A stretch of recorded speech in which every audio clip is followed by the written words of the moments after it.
up a chair, gather around the pond, kick off your shoes, let the day drift on. Speak your truth, we'll pass it along. Soft little ripples inside and beyond. Chill with the ducks by the pond, no stress allowed. It's all gone. Touch the grass, smell the air. We're okay right here. Oh yeah. Look at the clouds rolling on. We belong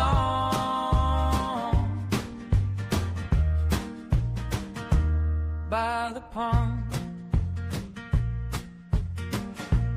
Tell me you're weak, every high, every wrong. We'll laugh till it loosens what you carried so long. Hands round 'em up, stories stacked like stones. Friend after friend turns this place into home. Chill with the ducks by the pond, no stress allowed. It's all gone. Touch the grass, smell the air. We're okay right here. Hey, look at the clouds rolling on. We belong by the pond. If your heart feels heavy, bring it here, lay it down.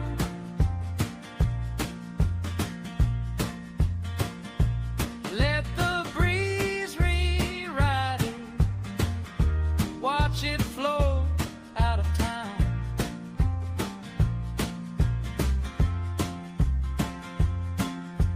Chill with the ducks by the pond, no stress allowed.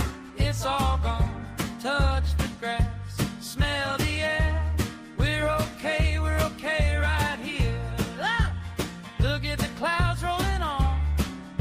Yeah, we belong. We belong by the pond.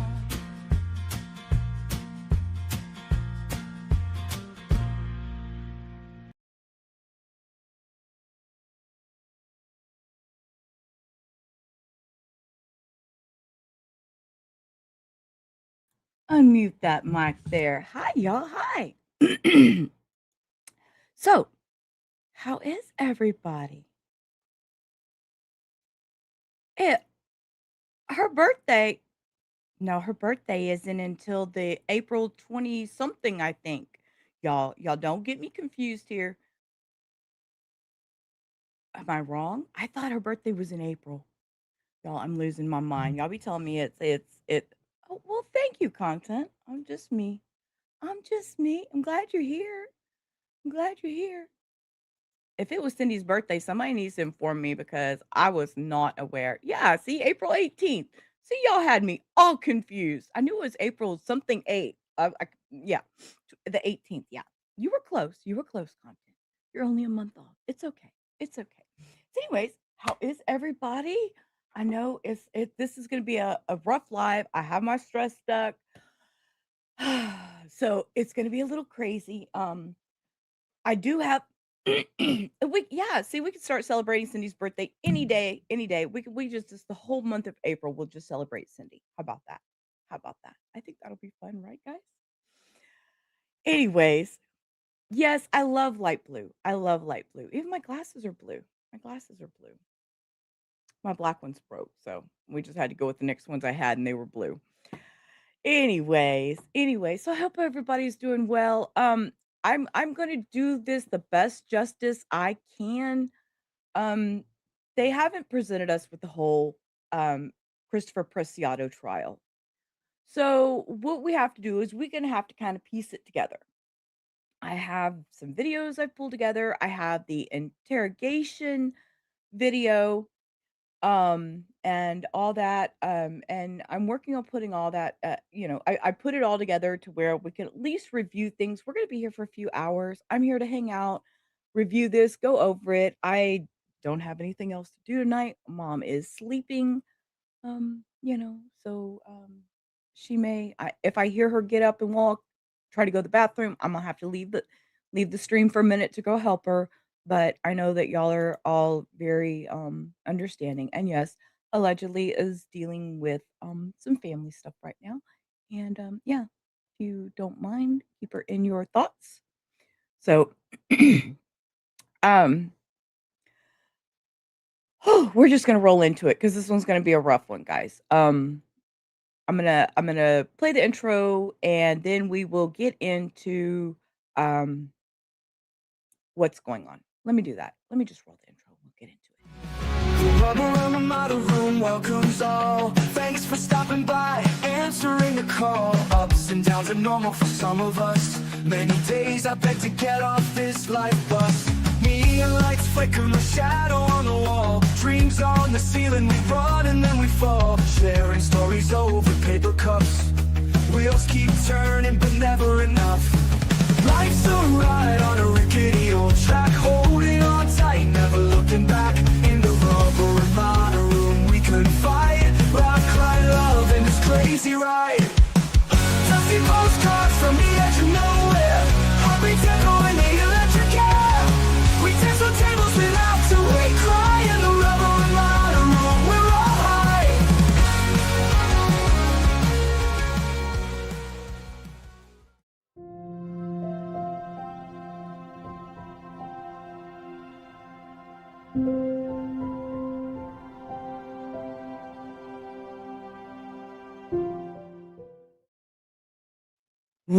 Look, y'all, look, okay. I just got like so excited. Okay.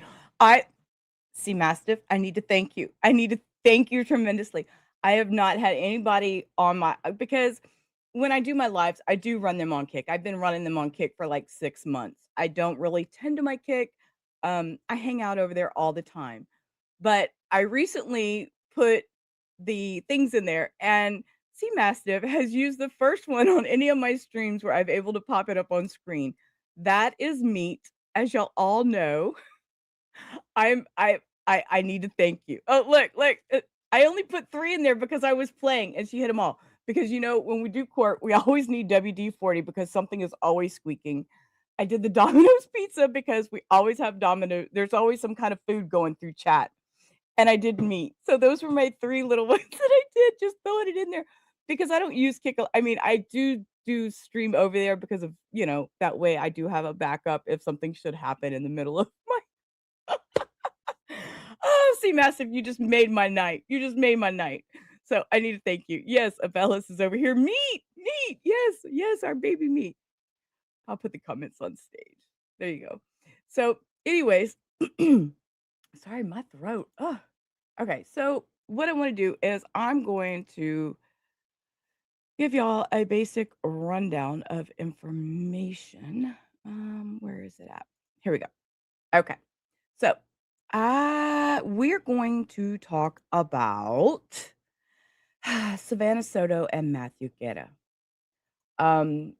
It's a case that has just totally devastated the San Antonio community, made national headlines during the 2023 holiday season, and it's finally in a courtroom. It's the Christopher Preciado. He's the man that's accused of murdering the young pregnant woman and her boyfriend and their unborn child. It was right before Christmas, in 2023, and it was Savanah Soto. She was 18. She was days away from being induced when when her and her boyfriend, 22-year-old Matthew Guerra, disappeared. After a statewide clear alert was issued, the couple was found dead on December 26th in Guerra's vehicle at a Northwest Side apartment complex. Both had been shot in the head with their unborn child, who the name who the family named Fabian did not survive. Christopher Preciado is now 21. He faces charges of capital murder, tampering with a corpse, and abuse of a corpse. His father, Ramon Preciado, is also charged for his alleged roles in helping dispose of the bodies. So, real quick, Let's see here. This was the clear alert. Let me pull this down. Hey, Case One, good to see you. So this was the clear alert. This was what it was for Savannah. This is a clear alert. It was issued in by Texas Department of Public Safety, and this was where they were last seen. It was on December 22nd, 2023, and this was a picture of Savannah, individual in imminent danger. Last seen wearing unknown clothing. So no, ma'am, no content. He took Savannah, Matthew, and the baby was due to be born, within days. Um, so as the trials unfolded, the Judge Jennifer Pena's court, prosecution is laying out a narrative as a drug deal gone wrong. They presented jurors with surveillance timelines, social media message that say that links Preciado directly to the scene. Defense, meanwhile, is saying that's challenging the lack of forensic evidence. They've highlighted the absence of eyewitnesses, DNA, or fingerprints connecting Christopher to the trigger. Preciado himself initially claimed self-defense during the police interrogations, which that is what we're going to watch. Though investigators testify that physical evidence contradicts his story. So today, the prosecution and the defense rested their case on March 25th. So, oh, by the way, it is March 25th today. It is 11:30, well, past 11:30 at this point. So, they heard from 36 witnesses, and the fate of Christopher Preciado will soon be in the hands of the jury. They're going to start closing arguments tomorrow morning at 9:30, and if convicted, he faces up to life in prison without the possibility of parole. So, and I can't look at chat when I'm gonna read this, and, yeah, I know. It's really hard. This is a hard one to get through, and I wanted to cover this since the beginning. They didn't give us trial coverage. I've been following this since it initially happened, and I really wanted to do the trial. They're not giving us a trial. They're giving us bits and pieces. There is security issues. There has been fights. There has been people kicked out. The Savannah's brother was kicked out for supposedly staring somebody down. Um, that is just it's just totally just disgraceful that they actually kicked her brother out. Um, what I wanted to do first is I want to read through the arrest affidavit. Okay, we're gonna change this to this, and I'm gonna take this chat off the stage. That way y'all can read along with me if you need to. Yeah, Bellis, I'm sorry you're feeling bad. It's some days are better for me than others. Right now, I'm out of my revoke and I'm waiting on insurance to do their thing to get my refill. So I totally feel you. I know, you know, pain is just it's so uncomfortable. It really makes a day rough. So yeah, I'm so glad y'all are here though. But we're here to do this together. We're here to do this together because I couldn't do it by myself. I couldn't do it by myself. So I'm gonna read through this. So I'm not gonna be watching chat. I'm gonna actually read. So let me get a sip of my coffee. Yeah, can you imagine that, Abellis? I've been out of my Rinvoq for 4 days now, and trust me, well, actually since Saturday. So what? That's 5 days. So I can really feel it on my body after not having it. So yeah, it is what it is. Where the dogs are being so quiet. I don't even know where they I'm looking under my monitor to see if Lola's laying on the couch. So, anyways, so okay, I'm gonna read this. I'm not gonna be able to look at the screen when I read, so I'm just gonna make it great big. I'm in the back. You'll still be able to hear me. It is what it is, guys. We deal with things and we a lot of us deal in silence. We just deal. So, okay, I'm gonna start reading. So this is affidavit for the arrest warrant. Okay. A victim in this case is identified as Savanah Nicole Soto. Date of birth is August. She's going to be referred to as victim one. Victim two is going to be Matthew Guerra, whose date of birth is in October. An actor in this case has been identified as Christopher Ray Preciado, date of birth September, referred to as defendant. Okay. It's your belief the affiant has the offense of capital murder, multiple persons, was committed on or about the 21st day of December 2023 in Behar County. Following facts. On December 23rd, 2023, Leon Valley Police received a call for a missing person report. Family of the missing person stated she was supposed to be induced for her pregnancy and did not show up for appointment. The family advised they'd not been able to get a hold of the female and stated she was not answering her phone. A check of the hospital was conducted by the family, and it was found that the female was not at any of the hospitals. It was found that the female lived with her boyfriend, however. The family of the boyfriend advised they were not able to get in touch with him as well, and the female was entered as a missing person by Leon Valley. Further investigations found the female and her boyfriend were not responding to any phone calls, and their whereabouts were unknown. Media broadcasts on the news stories of the missing female and her boyfriend in the media. The boyfriend's car description was broadcast in the media and was said to be a 2013 gray Kia Optima.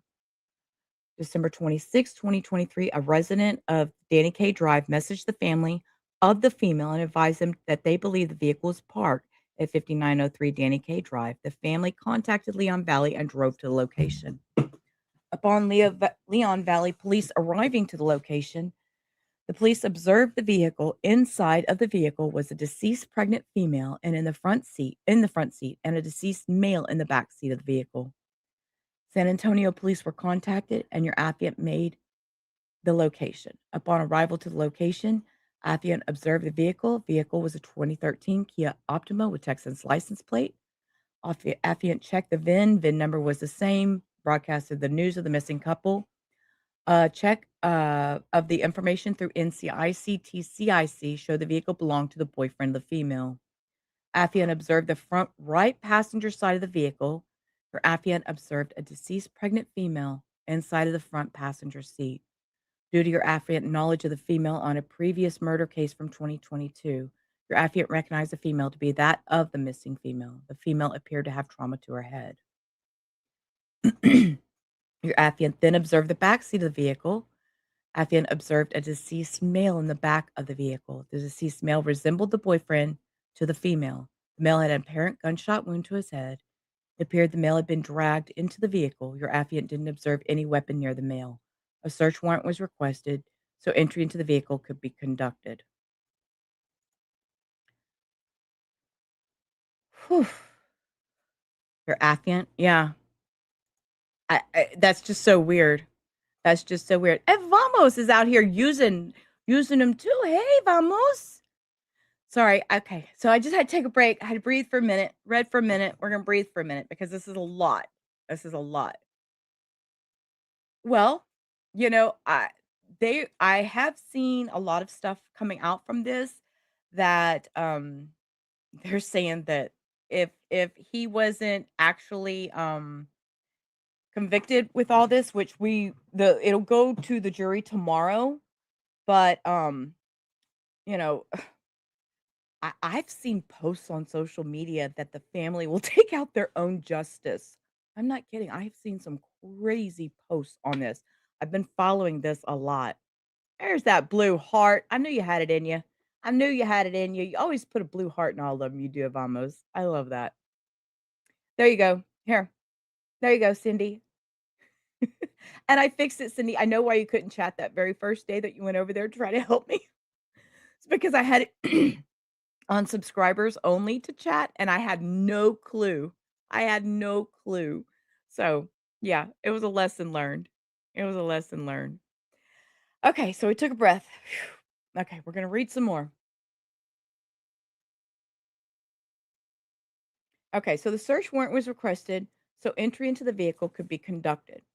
While waiting for the search warrants, your affiant spoke to families of the female and the male. It was found that the boyfriend to the female sold narcotics and would use his phone through cellular communications as well as social media to sell narcotics. It was also advised the boyfriend would post money and narcotics on Instagram. It was stated that people wanted to rob the boyfriend, and it was stated that the boyfriend had been shot at before.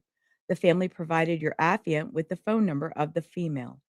The family of the male provided your affiant with the phone number as well as his Instagram. When the search warrant arrived at the location, a search of the vehicle was conducted. The search. You okay, Mom? Okay. The search found spent shell casings in the vehicle. However, there was no weapon recovered in the vehicle. There was an apparent blood transfer on the outside of the vehicle that was not consistent with the boyfriend causing harm to the female. Both the female and the male had gunshot wounds to the head, and the male also had apparent drag marks on his back. It was believed that the female and male were killed at a different location, and the vehicle was driven to the recovered location. During further investigation, your affiant found video surveillance video at 5903 Danny K. The video surveillance found that on December 21st, 2023, around 23:59 hours, a Chevy Silverado gray driving with its lights off from the vehicle recovered location. The Silverado pulled into the middle of the back parking lot, parked the vehicle. The victim's vehicle could be seen approaching the Chevrolet Silverado. The victim's vehicle parked next to the Silverado. A heavyset male exited the Silverado and the driver's side door of the vehicle opened. A heavyset male approached and the driver of the victim's vehicle appeared to speak to the driver. The heavyset male then got a towel from the vehicle and appeared to wipe down the outside of the victim's vehicle door where he had touched the vehicle. The driver of the victim's vehicle exited the vehicle for a brief moment, sat back in the driver's seat. The driver did not match the description of the female victim or the male victim. The Hispanic male got into his vehicle. The victim's vehicle drove behind the building where the vehicle was found on December 26th. The Silverado followed the victim's vehicle. Okay. We're going to pause just there for a second. It's like story time. Yeah, it's just hard. It's hard reading it. Let me see. I did have, let me see if I can find it real quick.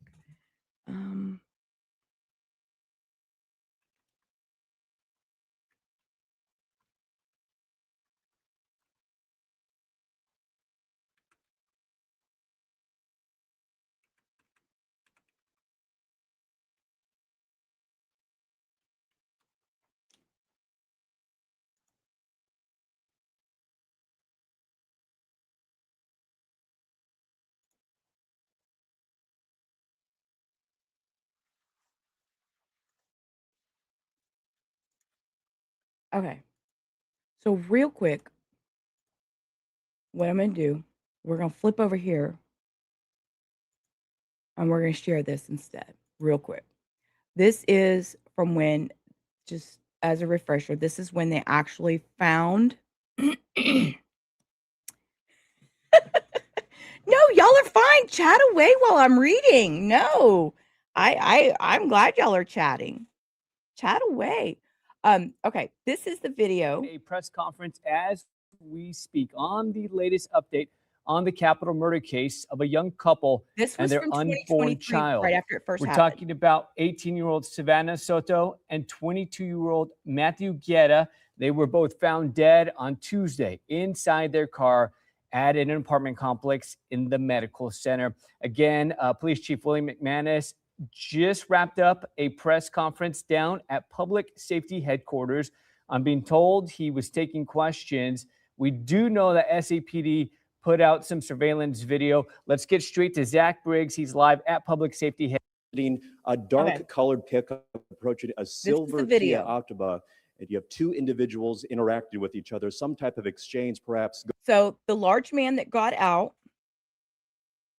was Christopher Preciado's father. He gets out the truck. And you have two individuals interacting with each other, some type of exchange perhaps going on. Now, this is the same Kia Optima that was found at the 5900 block of Danny K. And inside that car, Matthew Guerra and Savanah Soto found dead. And now it was asked of McManus if he has a message to the families, impact. The large man, his name is Ramon Preciado. Also in this car is Myrta. Myrta is the mother.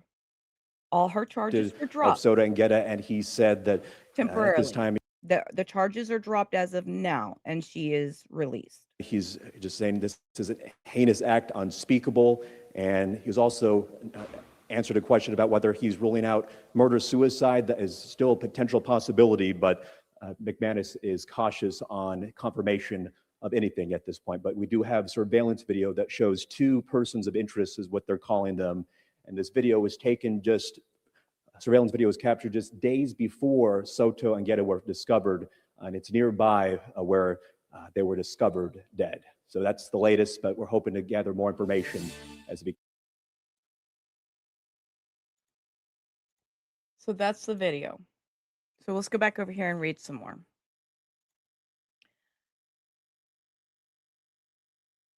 Okay, where were we at? Approximately 3 minutes later, the Silverado was observed leaving from behind the building where the victim's vehicle was found. The victim's vehicle did not leave the location. It was believed that the victims were already deceased in the vehicle at the time the video was observed.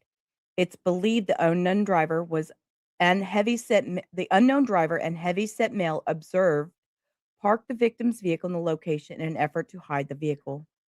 On January 2nd, 2024, Affiant provided one of the victim's cell phones to Detective Knox at the Technical Investigations Unit. January 3rd, 2024, your affiant received the phone downloaded from Detective Knox. Your affiant found that the victim had recently searched the streets of Charlie Chan Drive.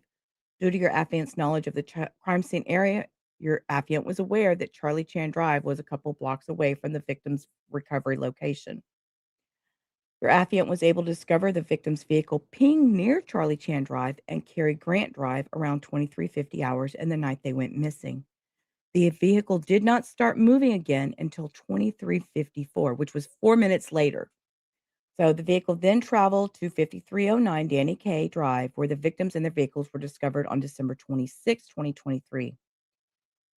Affiant conducted a computer research, was able to locate a vehicle that looked identical to the subject's vehicle seen on camera with the victim vehicle. Affiant did research on the owner of the vehicle and found the owner of the vehicle matched the description of the male that exited the vehicle on camera. Homicide detectives went to the vehicle's location listed above and found the listed vehicle at the location. While the residence on Charlie Chan, a person identified as Ramon Preciado reported knowing why SAPD was at his residence. So when he answered the door, he knew why they were there. He knew why they were there. He knew they were there to see his son. Girl, we have some of the weirdest street names.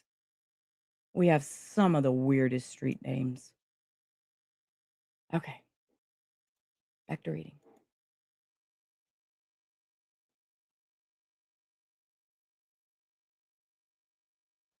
Okay, the homicide detectives went to the vehicle location listed above and found the listed vehicle at that location.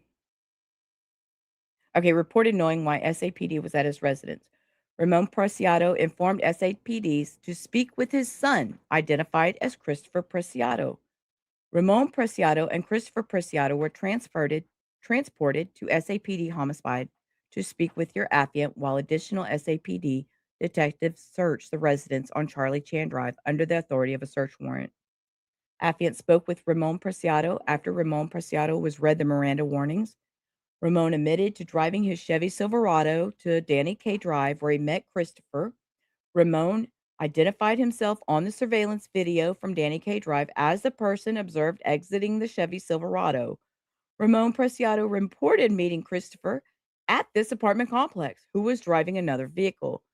The vehicle is the vehicle in which Matthew Guerra and Savanah Soto were found deceased. Ramon admitted to assisting Christopher Preciado at Danny Kaye Drive.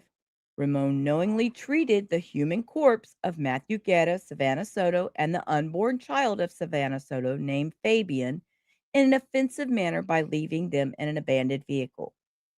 Okay, I will pause there to let y'all know. So the father is out on bond. The father is attending the trial. I do have video, and we can watch that real quick. No, we'll watch that in a minute. We'll go through the videos all because I have them laid out step by step. He is served by the families of the deceased while he is attending court. So I just thought it was kind of crazy. Oh, I need more hours, sweetie. I need more hours. I'm lacking little less than 500 hours right now, but I'm getting there. I'm getting there. So thank you all for being here. If you don't mind, give the stream a thumbs up. I appreciate that, guys. Okay, we'll go back to reading. Okay, your affiant then spoke with Christopher after Christopher was read the. Oh, we read that. Okay, Christopher's. Oh wait, no, we didn't read that. Spoke with Christopher after Christopher was read his Miranda. He reported Matthew Guerra and Savanah drove to his residence on Charlie Chan Drive to sell Christopher marijuana. Christopher went on to provide a version of events that were inconsistent with the evidence collected at the scene and from the victim's recovered vehicles. Christopher claimed the male victim pointed a weapon at him, and Christopher was able to manipulate the weapon, resulting in the female being shot. Christopher then stated he had the weapon pointed at him again and manipulated the weapon again, resulting in the male victim being shot. Okay, well, that's a bullshit story. That just sounds totally.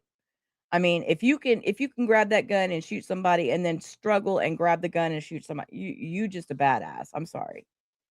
Christopher Preciado's statement is inconsistent with the gunshot wounds suffered by Matthew Guerra and Savanah Soto and the evidence located at the crime scene.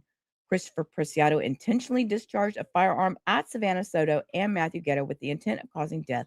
The actions of Christopher Preciado resulted in the death of Matthew Guerra and Savanah Soto's unborn child named Fabian. So then when it just goes through, and these are the warrant information, Hispanic male.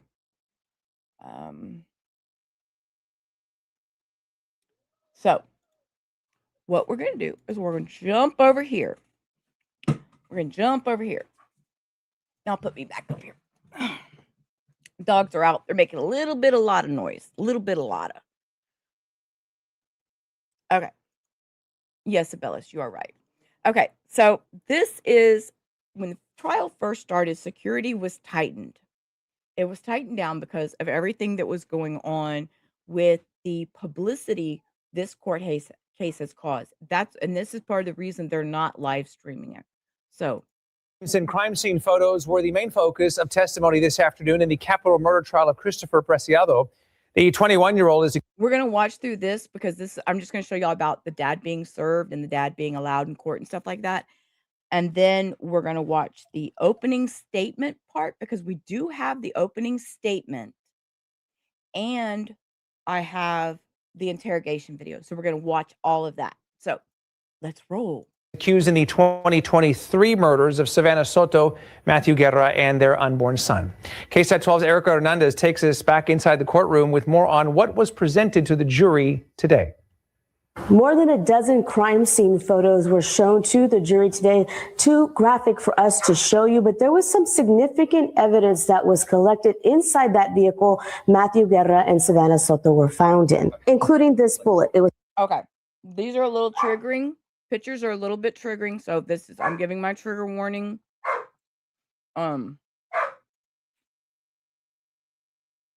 Major trigger warning. Y'all stop in there. And I hit the button again. Good Lord, Sheila.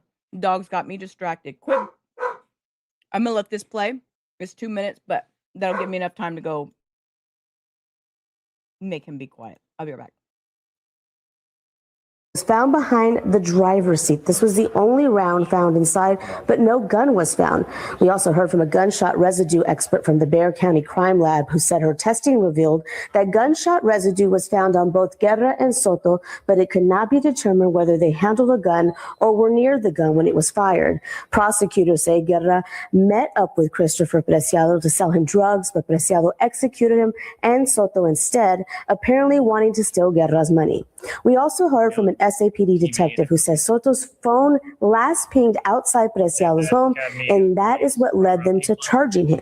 We also saw body cam footage of when police first questioned Christopher Preciado outside his home and tell him they had a warrant to seize his father's truck. Yeah, don't have any idea why we're taking the truck? Videos and sometimes those are what video are you referencing? The case that video? Now, he denied knowing anything about the case as well. Later, a gun was found inside the Preciado home. Today, a hearing away from the jury was held on whether Ramon Preciado would be allowed in the courtroom during trial. Ramon is also facing charges related to the case, accused of trying to help his son cover up the crime. Judge Jennifer Peña did grant that request, and we shall see if Ramon appears in court. Now, Christopher Preciado would automatically be sentenced to life in prison without the possibility of parole if he is convicted. Okay. So this, let's see. Right here, this is the, here, let's do this one. Well, of course I lost connection. All right. Reshare the screen.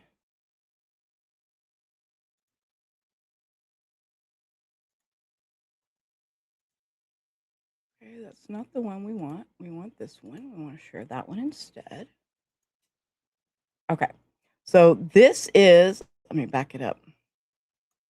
The murders of Savanah Soto, Matthew Guerra, and their unborn son were released today in the trial of Christopher Preciado. Some of those details we had not heard before. KSAT 12's Erica Hernandez joining us live just outside of that courtroom. Erica, we know that Christopher's father, Ramon Preciado, he is also charged with helping his son cover up this crime, and today he was allowed. I will tell you, it was, what are you chewing, Lola? That was a loud crunch. Lola, what are you chewing? No, ma'am. This girl, she's up under the bed chewing things. I need a Lola emote. Yeah, here we go. Take him to jail. Take him to jail. It was, they're saying a drug deal gone wrong. Excuse me. They're saying it was a drug deal gone wrong. They're saying that Matthew was flashy with his money and drugs on Instagram. And people knew he had money, is the stories that I've heard and I've read. So we're going to watch the interrogation video. This is just real quick. This is to be in the courtroom. That's correct. In fact, the moments Crime, and today, because the father is out on bond. So they were really debating on whether or not they would allow the father to attend the trial. Christopher's father, Ramon, to attend the trial, because Ramon will have his own trial coming up, but he is out on bond. he was allowed to be in the courtroom. That's correct. In fact, the moments that he walked in got very ticked in that courtroom this morning, and it led to two of Savanah Soto's brothers being escorted out of the courtroom and not allowed back in. And then a deputy sat next to Ramon Preciado throughout all day, and they even escorted him around the building throughout the day during breaks. This is something I had not seen before. But regarding that testimony, we heard a lot from detectives and crime scene investigators throughout the day. They were able to pinpoint Soto's phone at the home where Preciado was located. Back in December 2023, prosecutors said Guerra and Soto went to Preciado's home to sell drugs to Christopher Preciado before being killed at the home. Inside the house, detectives said the bedroom door of Ramon Preciado and Myrta Romanos, who is Christopher's mother, was locked, and it took Myrta a while to open it. She was pretty nervous, but none of the keys that she had would unlock it. We would have to take the door off the hinges if necessary. Myrta asked us to wait. She went back downstairs, grabbed another set of keys, came up, and had a key that unlocked the door. Inside the bedroom, a small handgun and casings were found. Police believe they matched the one found in Guerra's car. They had said, Cindy, from everything I read, they weren't making gestures, but they were staring. They did say, and I think that it gets mentioned in this, that they were staring at him. So we'll see. Now, investigators also collected clothing and shoes from the Preciado home to be tested because they were believed to be blood on them. And a small blood stain was also found on the cables to the home security system. Later, it was also revealed that a person who lived a street over called police to tell them they had found money with blood on it in the street. Now, we just heard from a firearms expert just moments ago who was able to tie together that gun found inside the home did match the casing that was found inside of Guerra's car. Now, There's been about more than a little 20 witnesses that have gone on the stand. We're expecting around 35 to 36. So tomorrow will be another long day They had a total of 36. testimony. But if found guilty, Christopher Preciado would automatically be sentenced to life in prison without the possibility of parole. In court today, the jury saw some of the final moments of Matthew Guerra.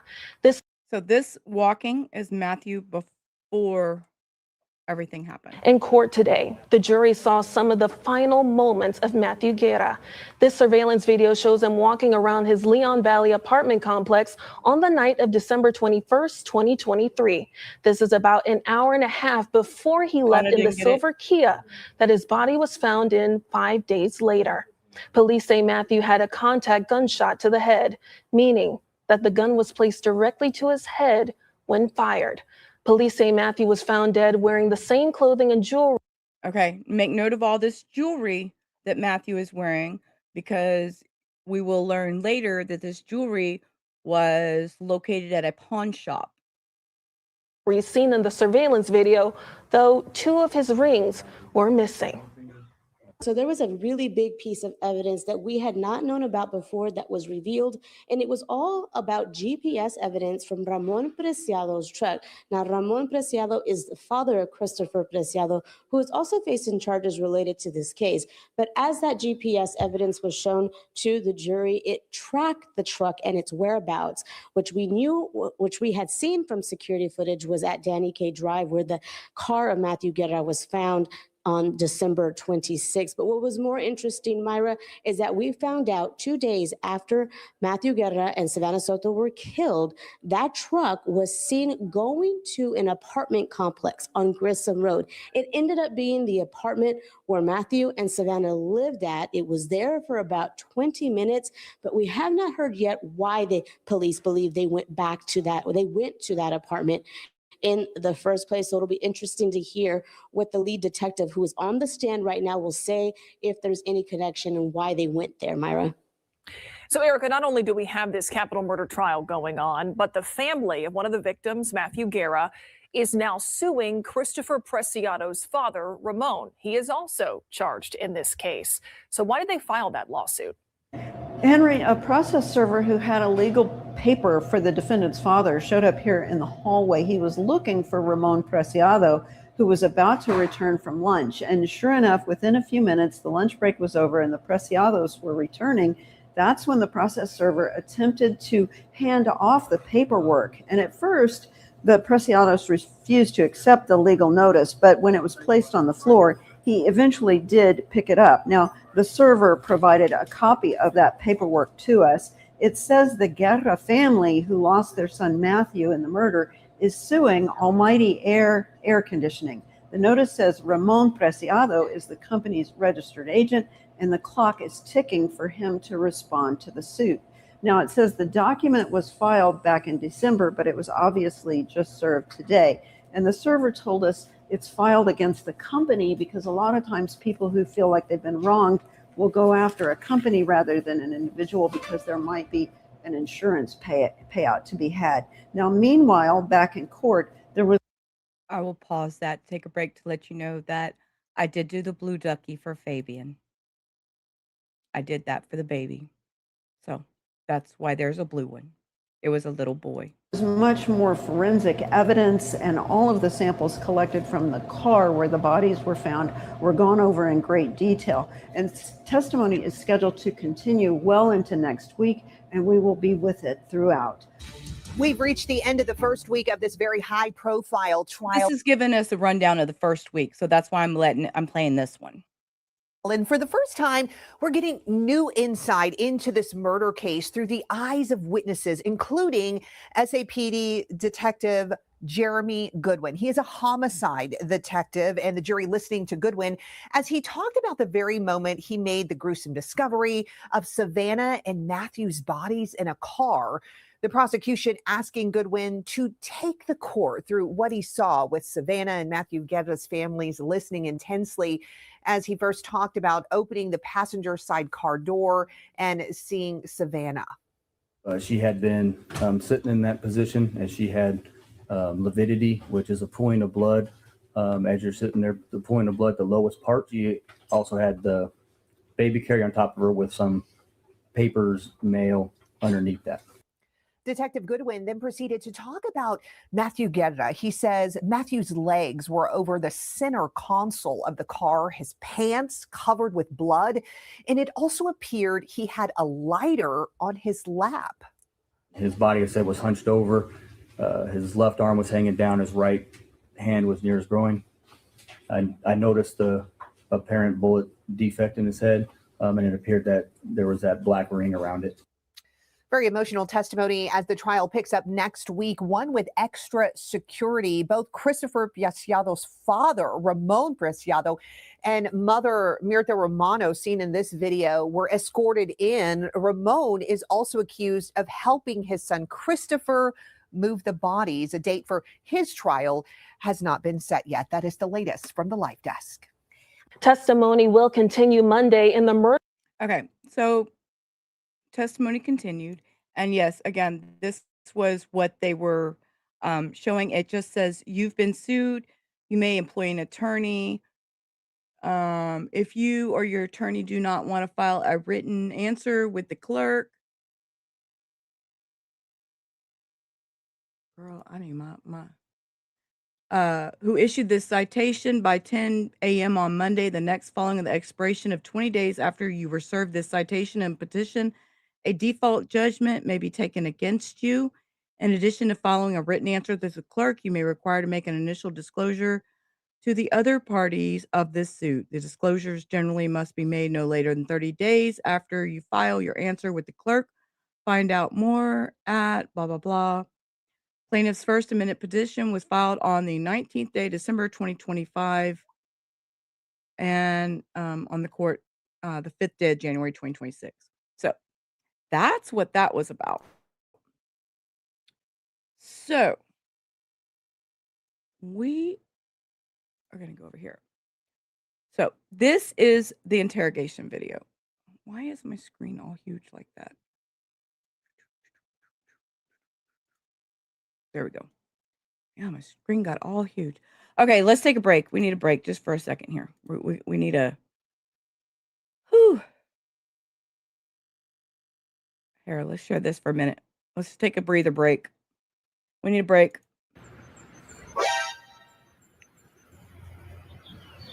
Before we get in the interrogation video. Look, watch what he does.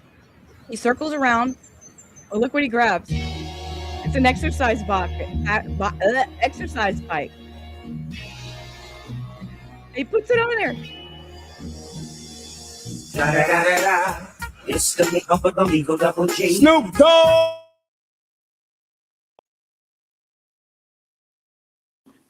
Show you what a spike. No, I didn't want it. I don't know why I clicked this video. No, I wasn't supposed to click to that video. Was not supposed to click to that video. Okay, we're gonna share this one instead. We'll watch this one. Good Lord, why is my screen doing this?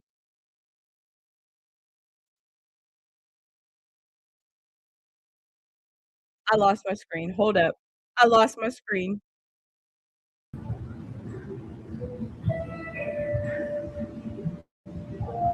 Yep, palette cleanser. This one's really cute. I know, right? I keep pressing button. Look, you jam into the Snoop Dogg song. That's my C Mastiff. I enjoy you over there. Thank you. I may have to make you a mod for hanging out over there for me. Look at this. Look at the shark. He comes up, he wants his belly scratched. He won't leave the window cleaner alone. Look at that. I don't even know where he is at. Oh, she's okay. I know we all have to deal with our own lives sometimes. We have real life. I haven't put a duck in there yet. I haven't done it yet. I was just playing around the other day. You're banned from your own channel. Yes, there you go. Those are the ducks I always use. But look at this little shark, this little tiger shark. He just wants his belly rubbed. Look at that. Isn't that just adorable? That is, I was like, oh my gosh, I have to save this one to share.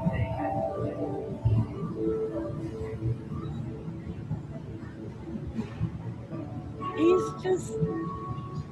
just let me hang out with you for a little bit. You know, I'm with you, content. I love animals, any kind of animals, just about.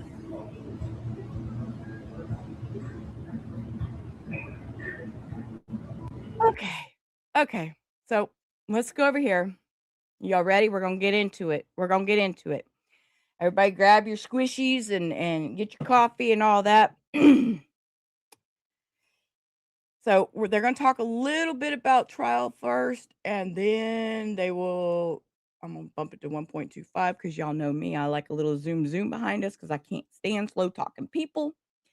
And yeah, this is going to be hard. Thank you, Mustang. Big trigger warning before we get into this. Yep. This is going to be the interrogation video. They're going to talk for a few minutes. It's a little bit hard to hear at first, and then the sound gets better. So just bear with it. Rats laugh when they're tickled. Are you serious? Are you serious? You're joking, Abeles. And ask if you recognize 160. Yes, ma'am. What is safe 160? It sounded It's my interview with the defendant. Okay. And apart from the agreed upon modifications between the parties to comply with the rules of evidence, Really? the state's That's exhibit cool, 160, Abeles. a fair and accurate recording of your interview with the defendant. Yes, ma'am. Face to raise hairless rat. Okay. States 160 will be admitted. May I publish your own? Yes, ma'am. Okay. Once they get it going, I'm going to boost the volume a little bit. Let me.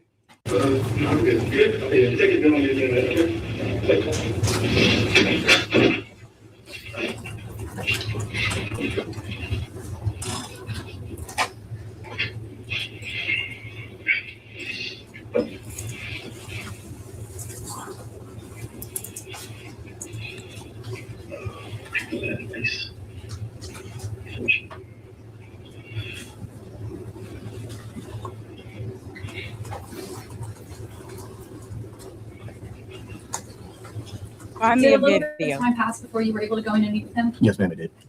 Did you have the occasion to, I guess, watch his behavior as he sits in the room waiting for you? Yes, ma'am. I went back and reviewed.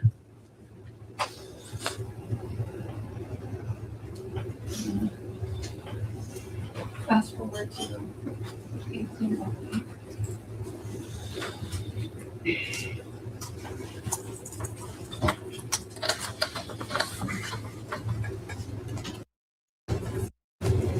What does he do, detective? The defendant appeared to find a hair on his sleeve. He's rolling it up in his finger. And then once he's done, he'll place it in his pocket, in his right pocket. Nah. See, Mastiff is over there. They're handling it. They'll scream real. They'll send me some red sirens or something if anything crazy happens. Unless you just want to go hang out over there, but it's not a big deal. Hang on. You know, I just run it. What does he do right here? The defendant went to move his chair, but instead of grabbing the chair, he used his wrist or his palm to move the chair without touching the chair with his fingertips. You hear what they're saying. Yes. In watching his interview, when you're not in the room with him, does he ever do the hair thing again? He does it numerous times. He's afraid of leaving DNA behind. 1839.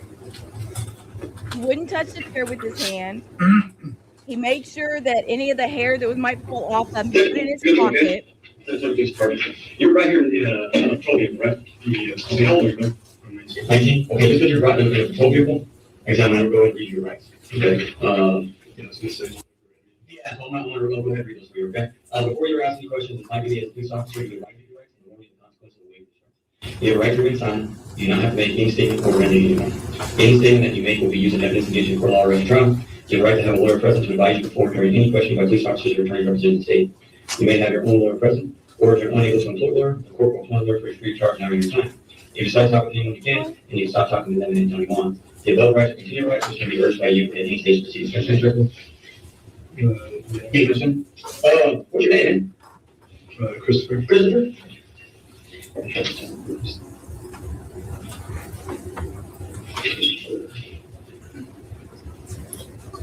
What's your last? Preciado, Preciado, Dio. What's your address? 5735 Charlie Chan. And Drive. You working right now? No. As a student, where do you go to school? SAC. Okay. How close are you to being done? I just started. I just started high school. Oh, okay. Yeah, I just finished my first semester. Yes, content. What are you to be? Pharmacy. Pharmacy? There you go, man. What's the phone number? 210 919. I think this is where they just push him in, but they arrest him at the end of this video. And you said you're 19. Charlie Chan Drive. 9704. Okay. The email address? No. Yeah, so. Charlie Chan Drive. That's where they lived. They lived on Charlie Chan Drive. There was so much stuff going on. They went and spray painted on his car and on his, actually it was his brother's car, I think, or his mom's car, somebody else's car. I said, Lola, I know, her's a good baby. She had to come visit. Her's a good baby. Yeah. Street pharmacy that's what you call it. Yeah, Charlie Chan Drive. I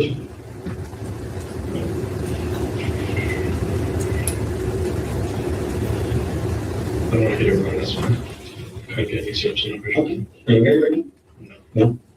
Other than your, I'm gonna stop. Any relative that if I can't get a hold of you, I can contact and say, hey, this is person. I guess my dad. My dad? And what was your dad's name? Ramon Preciado. Is that the same address as you? Mm-hmm. Her name is Lola. I have two dogs. I have Meat and I have Lola. Meat is the black one that I have the icon for that you use. I haven't put one in there for Lola yet, but I'm going to get one done for her. But those are my two babies. That one. 210 289 2830. Okay. So I'm gonna take a good one. Okay. I already spoke to your father. Right, so I kind of got a little bit of kind of what he was talking about. So I kind of want to talk to you. You told me that I need to talk to you. Okay. So I'm investigating a case where a couple people were killed. Okay. And then obviously talking to your dad, he's broken it down that he helped pick you up at the location. Can you walk me through that now? Maybe I'll walk you through. Just wait. What were you doing that day? Well, I guess I don't know. I woke up late. I just got it off of, I don't know actually. What day was it? I don't think I got out of school. I think I'd already been out of school. Okay, December 21st. Yeah, I was getting out of bed late because I had already been out of school for like a week. Okay. I don't know. Just kind of a normal day, a little bit. Just wake up, brush my teeth, take a shower, basic stuff. I texted, what's his name? I don't know his actual name. What's the name of your name? Guapo. Guapo? Okay. Guapo or something. Okay. That's what he goes by. Guapo or Guapo? Yeah, Guapo or Guapo or something. Okay, positive 1843. Detective, with regard to those nicknames, what was he referring to? He was referring to the names of Matthew. Matthew's nickname was Flacco, according to research done in our SAPD databases, and then his social media was Guapo. So you texted him on your phone number or like Instagram, Telegram? Oh, it was Instagram. Instagram. What's your Instagram name? I deleted mine after the incident because. What was yours? Deposit the 1843-54. Detective, was that true? No, ma'am. How did you know that was not true? Well, through my investigation, I was able to secure through a search warrant his Instagram, and it was still active.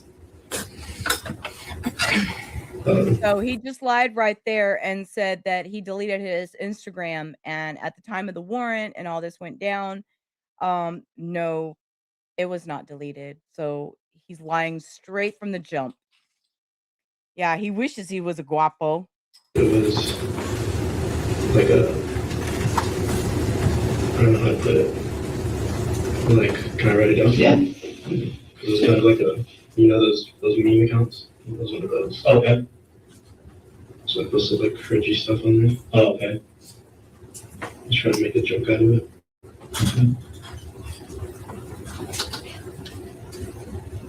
Okay. But not out of the situation that account was more of a joke. Okay, so it's what names procedures? Yeah. And yes, or names procedures? Okay. Detective, can you spell that for us? I know you're saying Zans from CBS, but how would we spell that? It's XANSFROMCBS. And is that an account that you sent a warrant to through Instagram? Yes, ma'am. And after he gave you his account, and I'm sure after this interview, did you attempt to look up that account yourself on Instagram? Yes, ma'am. And when you did that, what, if anything, did you find? So on Instagram, when you look up an account still active, it shows active. If not, it says like error account doesn't exist. So that account was still active.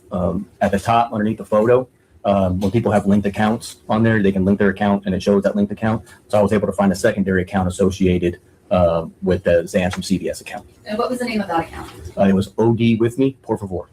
And how did you spell that? ODWITH MEPORFAVOR. And in the interview, does he offer up that Instagram account? No, ma'am. Does he offer up the XXVII? No, ma'am. Objection to lead, no. Sustained lead. When you sent your search warrant to Instagram, what, if anything, did you find with regards to Zans from CBS as far as other linked accounts? When I sent and I got the warrant back, the linked account was listed as OD with me, por favor, and the name, the first, under the first name, under the warrant return, the first name was XXVII.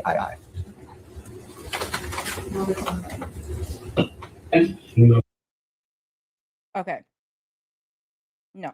Matthew Guerra was supposedly slinging the drugs online. So Christopher Preciado went to buy from Matthew Guerra. Matthew took Savanah with him, or she chose to go with him. However it happened, she was with him when he went to make this deal.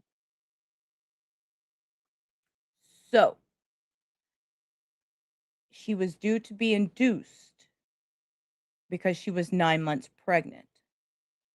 When she didn't make her appointment, that's when they realized something was wrong. They couldn't get a hold of anybody. So it was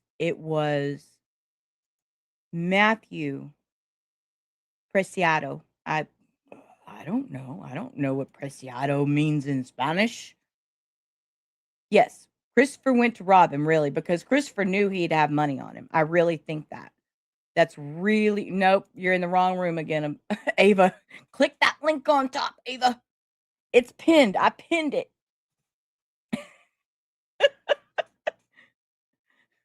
Ava's always lost. Ava's always lost. But yeah, Christopher knew that he had money. He flashed his money all the time on his Instagram from everything I've read. And Christopher knew that he would have money on him. Oh, well, see, there you go. Spanish preciado means expensive or valuable. Abellis, Hannah says, Abellis, go save Ava. She switched to her tablet. She switched to her tablet from her phone, and when she switched, she ended up in the wrong room. Go help. Go help her. No, okay, so it's what Zans from CBS? Yeah. And then for Zans from CBS? Okay. Did you take that? No. Okay. It was just because of, that rapper. Okay. Yeah. Zan rapper. Yeah.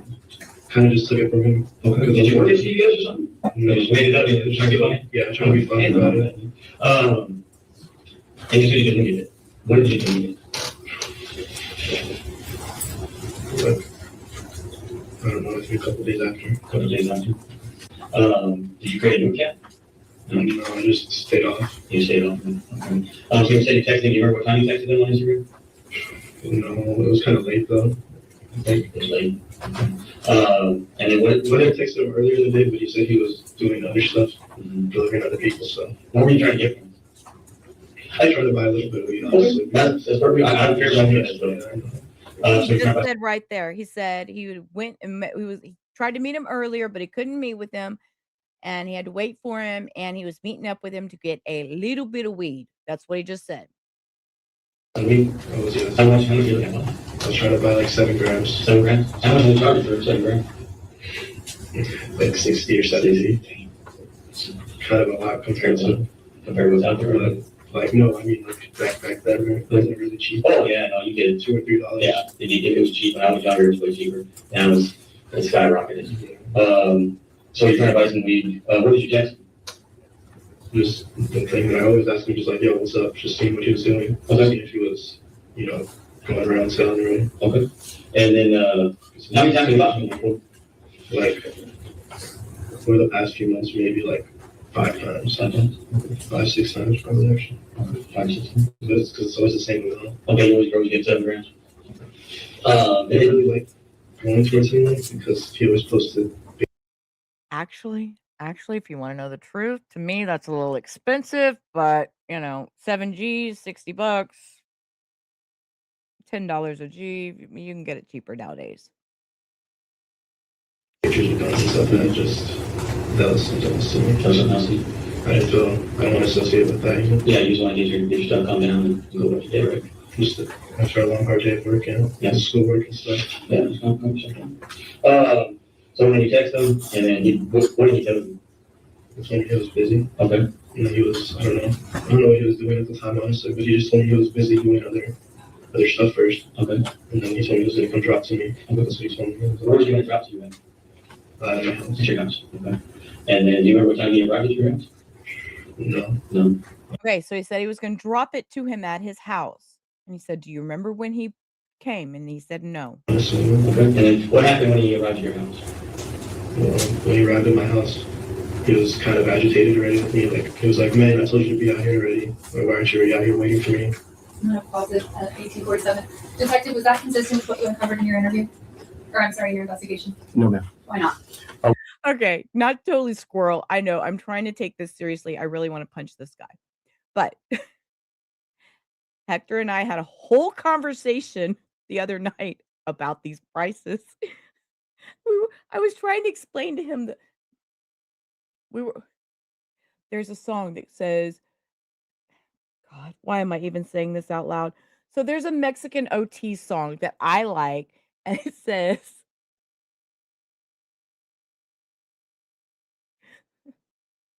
I think it says, come by a, what does it say?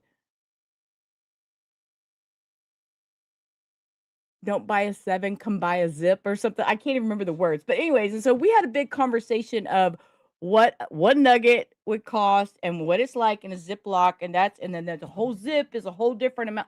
We had a whole conversation about prices and bags and all this. So yeah, Hector and I have the weirdest conversations, but y'all are soon fixing to see some of that because once I get monetized, that will be behind some members only paywall. Well, not paywall, but members only videos will be me and Hector. So I can't wait for that. We've been preparing for this. So $5 for what? Yeah, okay. See, y'all, I'm gonna hit play on this.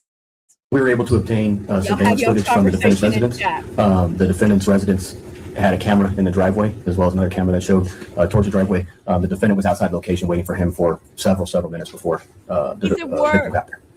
What about the agitation he references? Was that consistent with what you saw in the text messages? No, ma'am.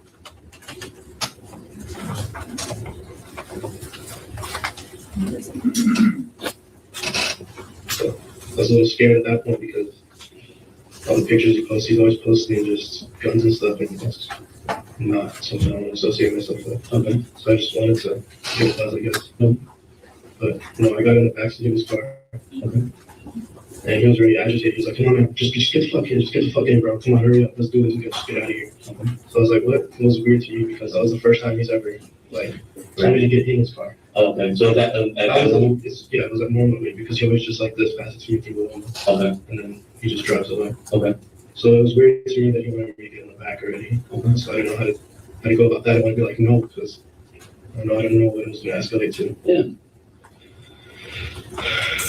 Sorry, it's just you're okay. Talk to me, man. Just a shitty situation. Yes, sir. I don't know. So then what happened after you got in the car? Well, after I got in the car, he was already agitated with me from outside because he was already he literally got out the car. I was like, hey, bro, what the fuck? I told you to wait. Like, wait right here, because he parks on the side sometimes. Okay. And so he was like, hey, man, what the fuck? I thought I told you to be out here. I don't want my parents knowing that I smoke, so, you know, just kind of trying to hide it from them. Yeah. Just, I don't know. But, you know, after I got in the car, he's already agitated. Like, before he even, like, pulls out, normally he just hands me the thing and I hand him the money and he goes his way. But he was already agitated when I got in the car and whenever he was yelling at me and shit. Okay. So he's saying that Matthew was already agitated when he got in the car. So there's a good fair beginning warning right then and there. So there was already issues before he ever got in the car. Oh, they just picked him up and taken him in for interrogation straight from his house. Those are his Crocs. Those are what he brought from home. Lola, what are you doing? She's like blowing into me, making all kinds of weird noise. So, yeah, he was picked up from his house. His dad answered the door. And said, oh, you must want to talk to my son, Christopher. Let me go get my son.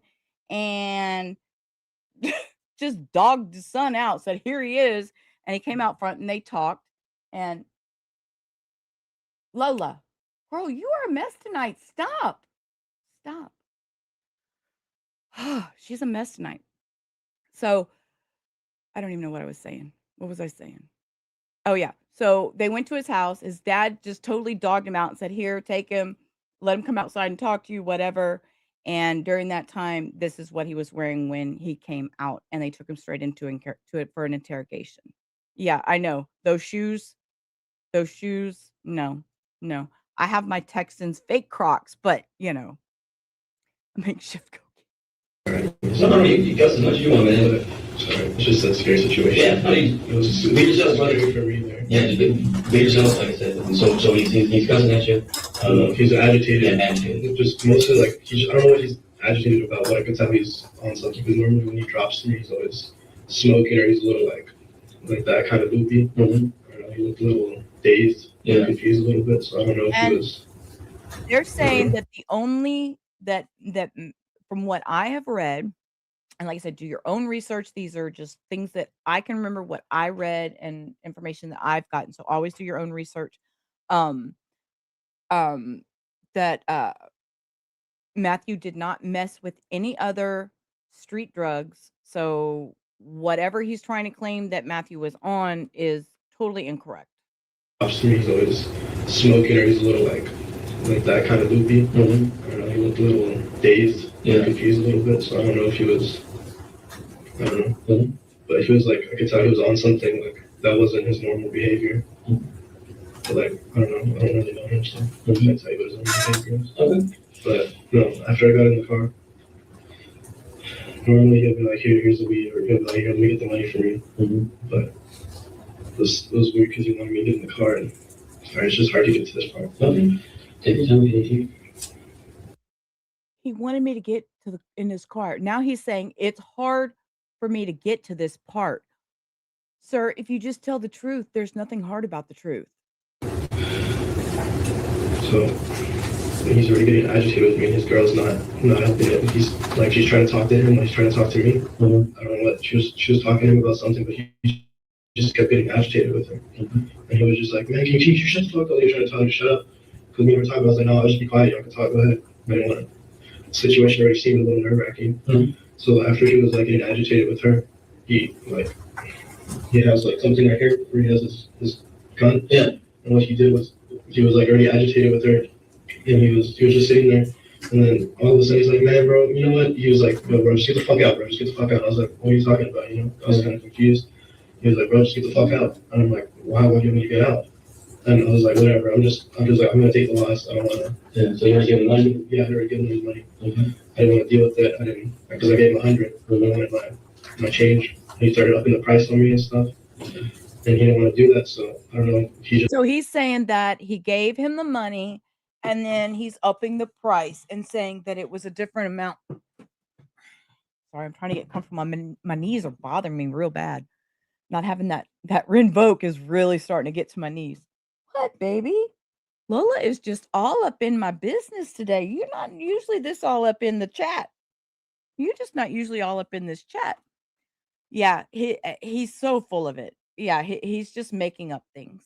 He's just there's and him saying that he was agitated with Savannah is what I'm gathering he's trying to say, and I'm like, no, that's not that's He was getting upset with me, and I was like, okay, I'm gonna take the loss. I didn't say that out loud, but I was like, okay, I'm gonna just leave it at this. Just go home, like, just go home, you know, just call it a loss. So I was about to get out, but I guess I went like this, like to grab my phone because I wanted to flash because it's dark in the middle of the night. I'd never been in that car before, so I didn't want to step on anything. So I was just opening the door. I was about to open the door. I like go like this with my phone. I try to turn the flash on, and then as soon as he does that, he reacts. He goes like this, and he pulls the little gun on me. Okay. I didn't know what to do at that point. Okay. I was like, I'm just going for my phone, bro. I'm just going for my phone. Like I didn't know how to.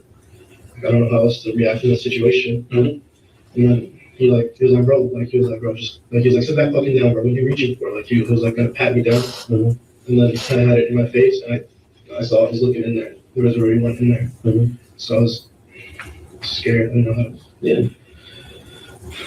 So like I could tell, instead of having it on the side like in most movies, he had it on the trigger. So I was just. This kid just said instead of having it on the side like most movies, he had it on the trigger.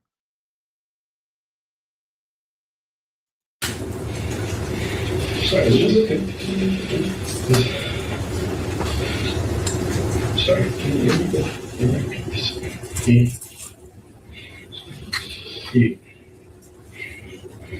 He was about to pull it, I could tell, because he had it like that, like he was already like about to like pull it. And as soon as he was just constantly at me, just continuously like, bro, what the fuck are you like reaching for? Like he just kept asking me that, and I didn't know how to. I was like, so because I picked my hands up quick, I was like, bro, like, you know, like stop. I had him like this. I was like, bro, stop. Just stop, bro. I just want to go, bro. I don't want to deal with this.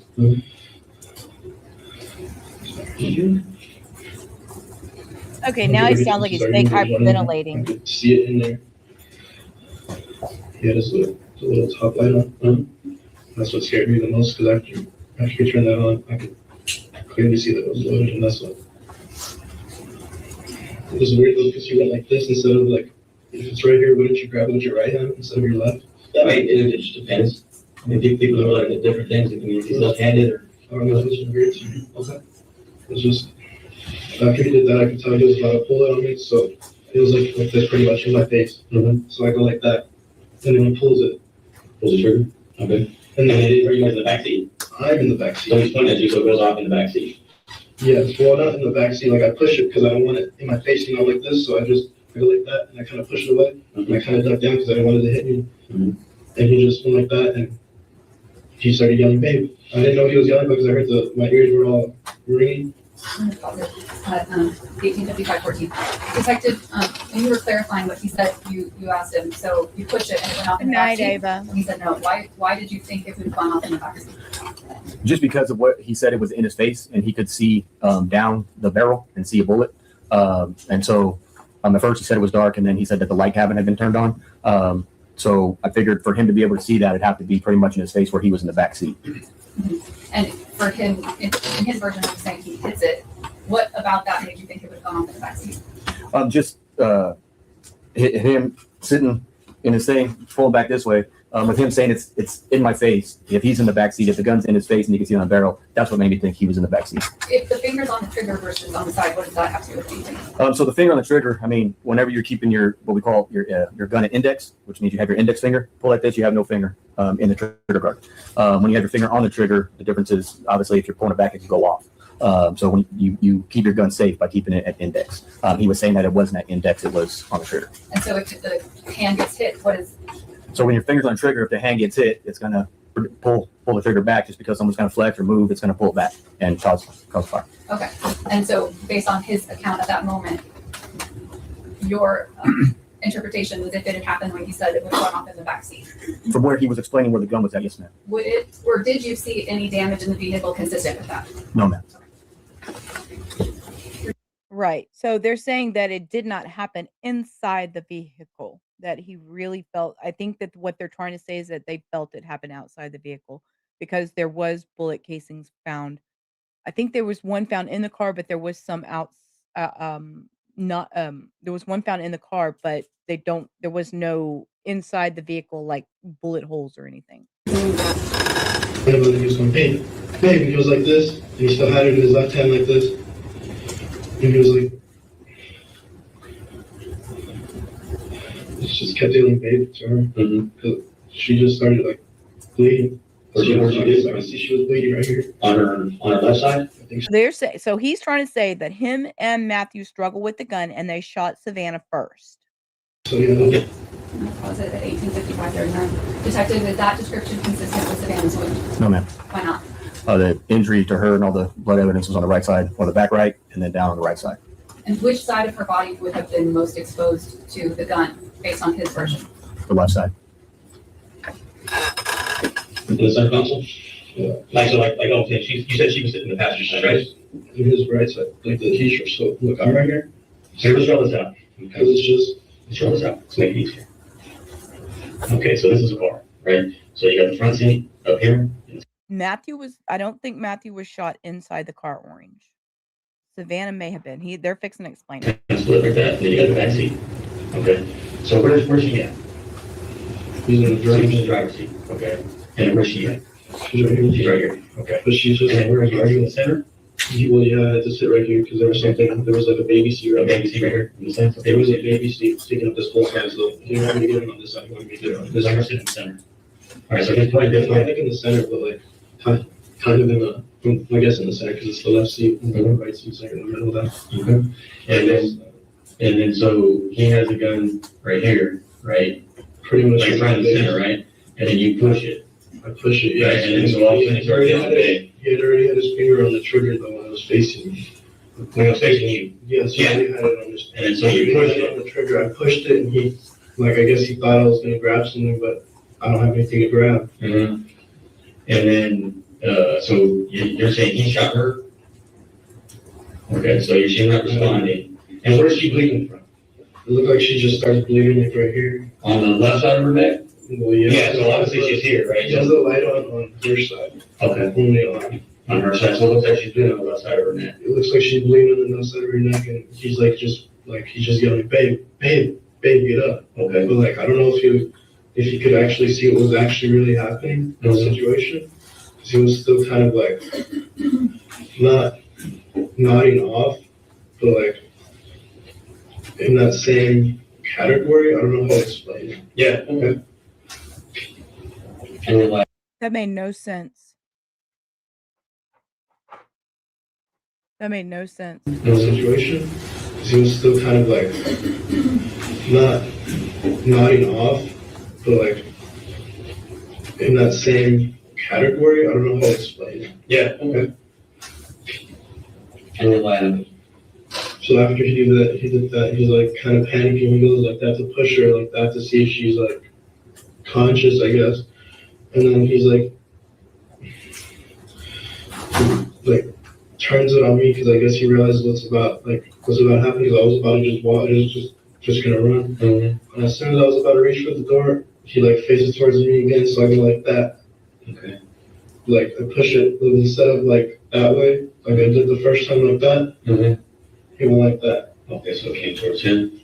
Okay. And then it went off again, or what happened? Because he had his finger on the trigger the whole time. So you're saying it went off again? Yes. It went off again. And then what happened after did he get shot? I assume so because he stopped talking. Okay. He just went from yelling and agitated and all like just pissed off to just quiet. Okay. And then what happened? I don't know what to do in the situation. I couldn't tell my dad, couldn't tell my mom. And they didn't even know that I was buying weed at the time, so it was just, I didn't know how to go about it. Okay. So I didn't know what to do. So I put him in the back seat where I was sitting, and I drove the car. Where did you drive it to? I drove it to the apartment and left it there. Did you need it? Really, K-Swan, you really think it doesn't make sense at all? I don't think it makes any sense. I think he's making shit up as he goes along. It's very, very aggravating. What's she chewing now? Lola, what you got? What do you have? Oh, you can have that. That's your bone. Anybody in the apartments? Me? No. I called my dad. I told him, I was like, can you go to the apartments and pick me up, please? Okay. He was like, why? What happened? He's like, I thought you were home. And I was like, can you just go to the apartments and pick me up? And he's like, what's happening? What's happening? Like, it's like a normal dad would react. He was questioning what's happening. I didn't want to tell him anything. I didn't know how to react to it. I had just put the guy in the back seat and closed it. I don't know. I don't know how to react to it. I just almost got robbed, pretty much. Yeah. And then he pulls it on me.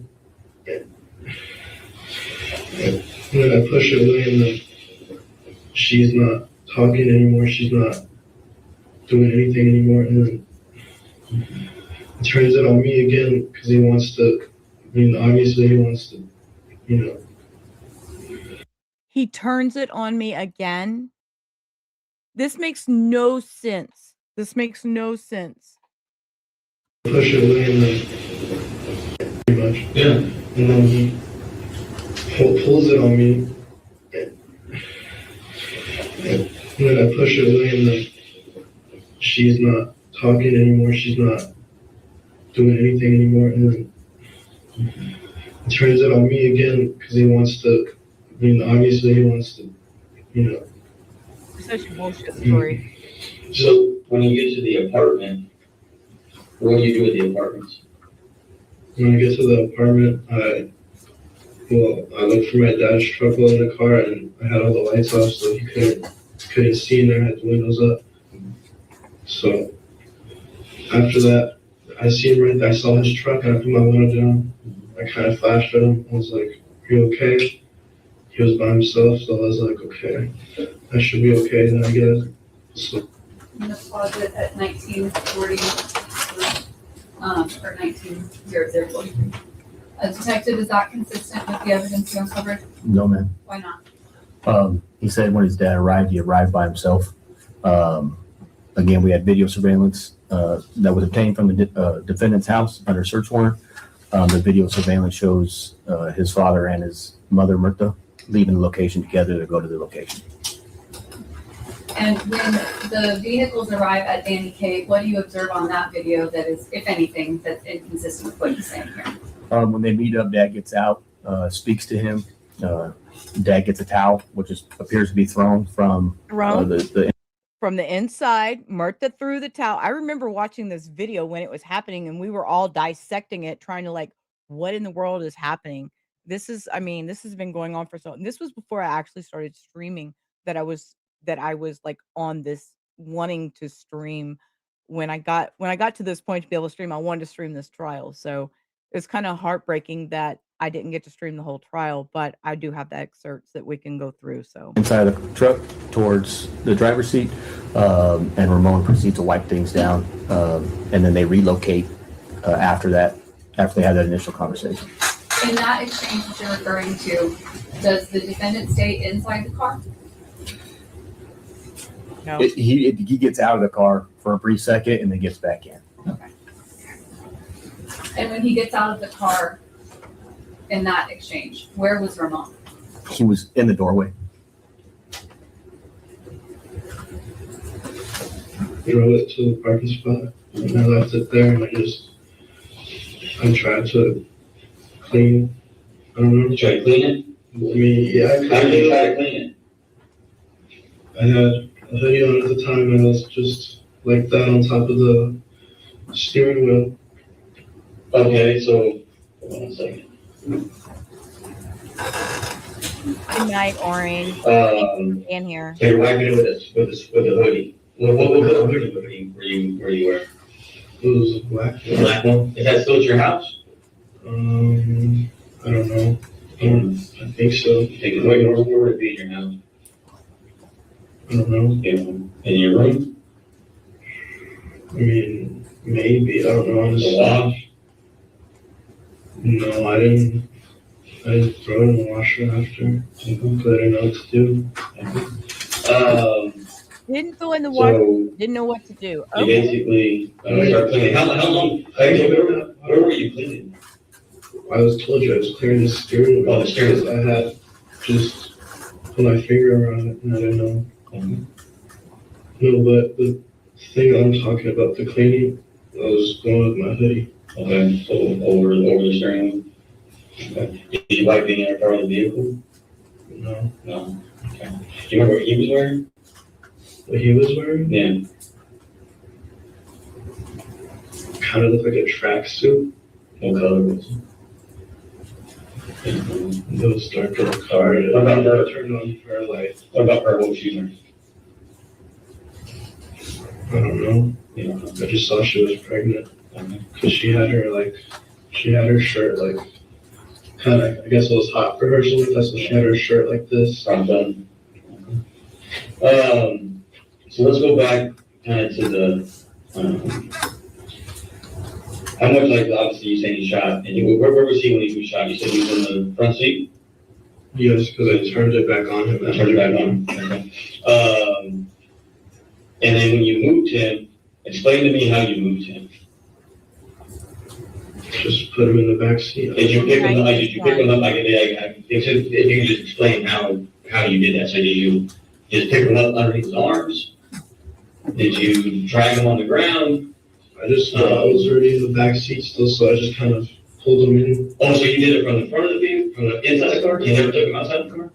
No, I never took him out. Why would it? I don't know. There's no. Causes at 329. Detective, is that consistent with what you found in your investigation? No, ma'am. Why not? But the blood evidence showed, as I explained the other day, blood evidence showed the droplets in the frame of the driver's side, or the driver door, and then also the blood on the sidewall, in the rim, in the wheel well, in the tread, and as well on the side on that seat pillar that I was explaining, back into the back seat of the car. So you see him explaining this. This is why I'm upset that we don't get the whole trial, because I would have loved to have seen that part of the evidence. You know, I would have loved to have seen all that, but we didn't get it all. So now he's talking about how he explained earlier, but we didn't get to see it. So we just have to take his word that he talked about it earlier. So there was blood on the outside of the car, in the door frame, on the outside, in the wheel well, and all that. So it's very inconsistent with the way Christopher Preciado is explaining it in this interrogation video. Do you recall speaking to a person named Britt Melendez? Yes, ma'am. Was there anything about what she shared with you that rendered what he said inconsistent? Yes, ma'am. What was that? She found. This is information acted on, Your Honor. It explains his investigation, and it's already in evidence. And it doesn't negate hearsay. Rephrase your question, State. What, if anything, from Ms. Melendez did you rely on in assessing the credibility of the defendant's statements? What she found. And what was that? $160 with blood on it. Okay, and after, I guess further down the line in your investigation, what was determined as to the owner or the donor of that blood? The victim's, Matthew Guerra's blood was determined to be on that $160. And then with regard to him saying that he pulled Matthew through in between the seats, I'm gonna approach. Okay. With the court's permission. With State's Exhibit 163. I did mark a couple other exhibits that I'm going to offer a little later, so I'm just a little out of order. I apologize. It's going to be 163, 164, and 165.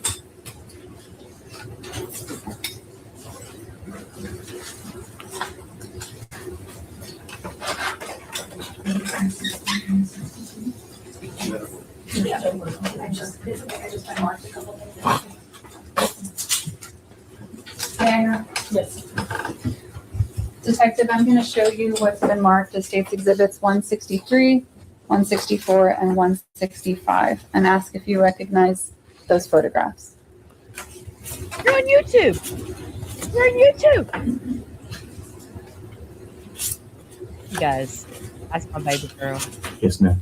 Are State's Exhibits 163, 4, and 5 fair and accurate depictions of what's contained in the photographs?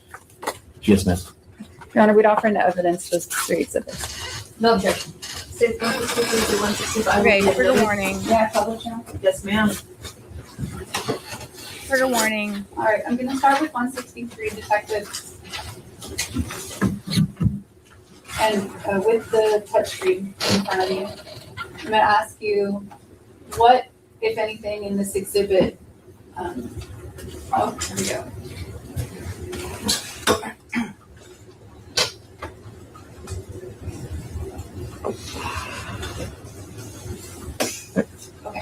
What, if anything, in this exhibit contributed to your assessment that what the defendant was saying was inconsistent with the evidence?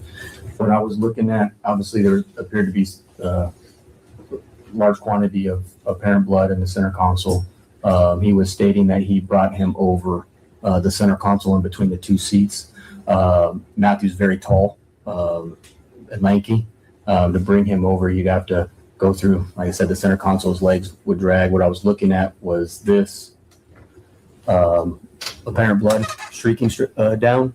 What I believe is if he's bringing him over that way, that would have streaked coming through that center console. And since you did visually see this car yourself, correct? Yes, ma'am. How much space is approximately between the driver and the passenger seat? Approximately 10 inches, maybe. 10 inches? 10 to 12, yeah. Okay. Would you say that's a lot or not a lot of space? That's not a lot of space. Okay. And State's Exhibit 164.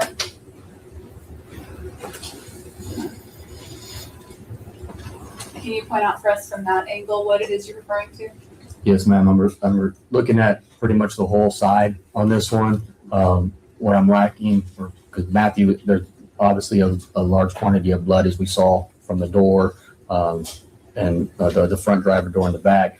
There's a lack of blood here, and then this is still streaked straight down with no apparent transfer or smear. Okay. And you mentioned a lack of blood. How tall is Matthew? He was, I think, approximately 6 foot 1 inches. Okay. So where that headrest is, did you observe any blood on that headrest? No, ma'am. Consistent with if he's like sitting up straight when he got shot? No, ma'am. Okay. And then State's Exhibit 165. No. What, if anything, about this photo was significant to your evaluation of the defendant's claims? Again, the lack of apparent blood. And I was looking at the roof. There was no apparent streak marks.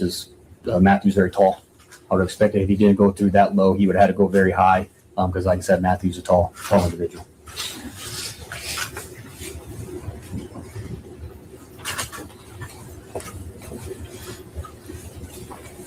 I'm going to pause it because what I'm going to do is we're going to go over here and we're going to actually look at a couple pictures. So this is a big trigger warning. These are the pictures that were shown. These are some of the pictures inside the vehicle. Matthew's, well, let's make it bigger. So that was Matthew's shoe on the driver's side floorboard. And this is inside the vehicle. So it was a lot worse than what, they're showing us. Yeah.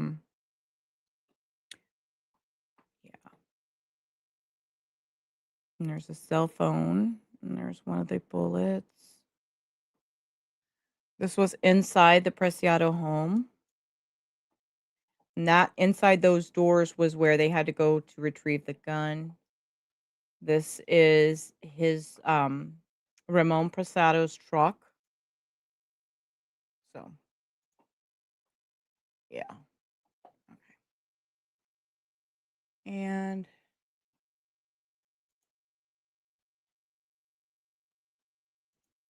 we're going to watch this for a second. Those screams are the family of Savanah Soto. She was 18 years old, 9 months pregnant. Her and her boyfriend, Matthew Guerra, went to buy marijuana from a man named Christopher Preciado. They never came home. 5 days later, the family found them in a locked car. I saw a female on the front passenger side and then the male on the back side laying down with his lower half exposed, and I saw that there was plenty of blood in the back and enough blood in the front, and that there was a car seat on top of the female. She had been sitting in that position, and she had lividity, which is a pooling of blood. As you're sitting there, the pooling of blood, the lowest part. She also had the baby carrier on top of her with some papers, mail underneath that. So yeah, you know, he's making the way they're talking about it, making it seem so. This interrogation is just, I'm disgusted by it.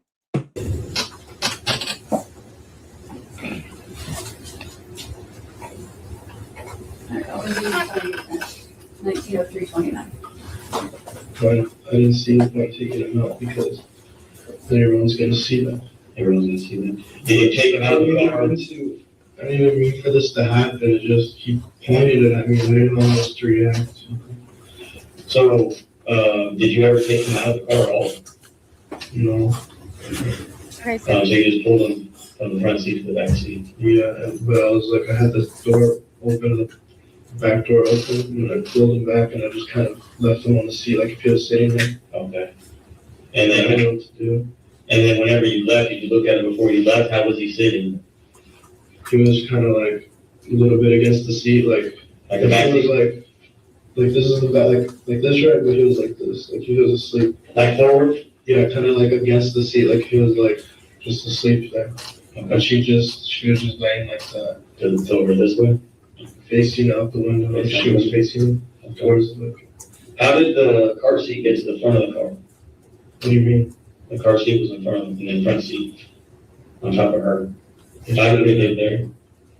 It shouldn't have been because it was back here? It was when I got in the car, it was right there. That's what was blocking me from getting on that side. I thought it was a little sketchy myself because I was about to go open that door and he was already like, hey man, go the fuck around. Yeah. I was like, okay. I didn't want to escalate the situation because I didn't know what he was. Let me get some things real quick. No, I'm gonna come back in here. Let me just grab some things. I want to see if you can explain some of these things. Okay? Just give me a second.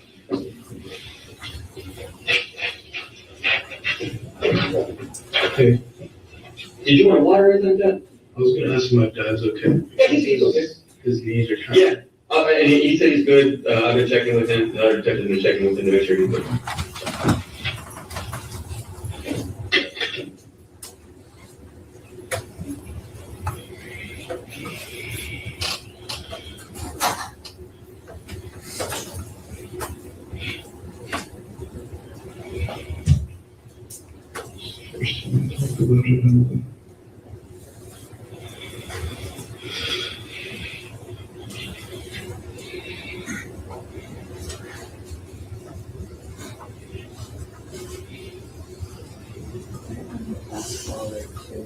When the detective comes back.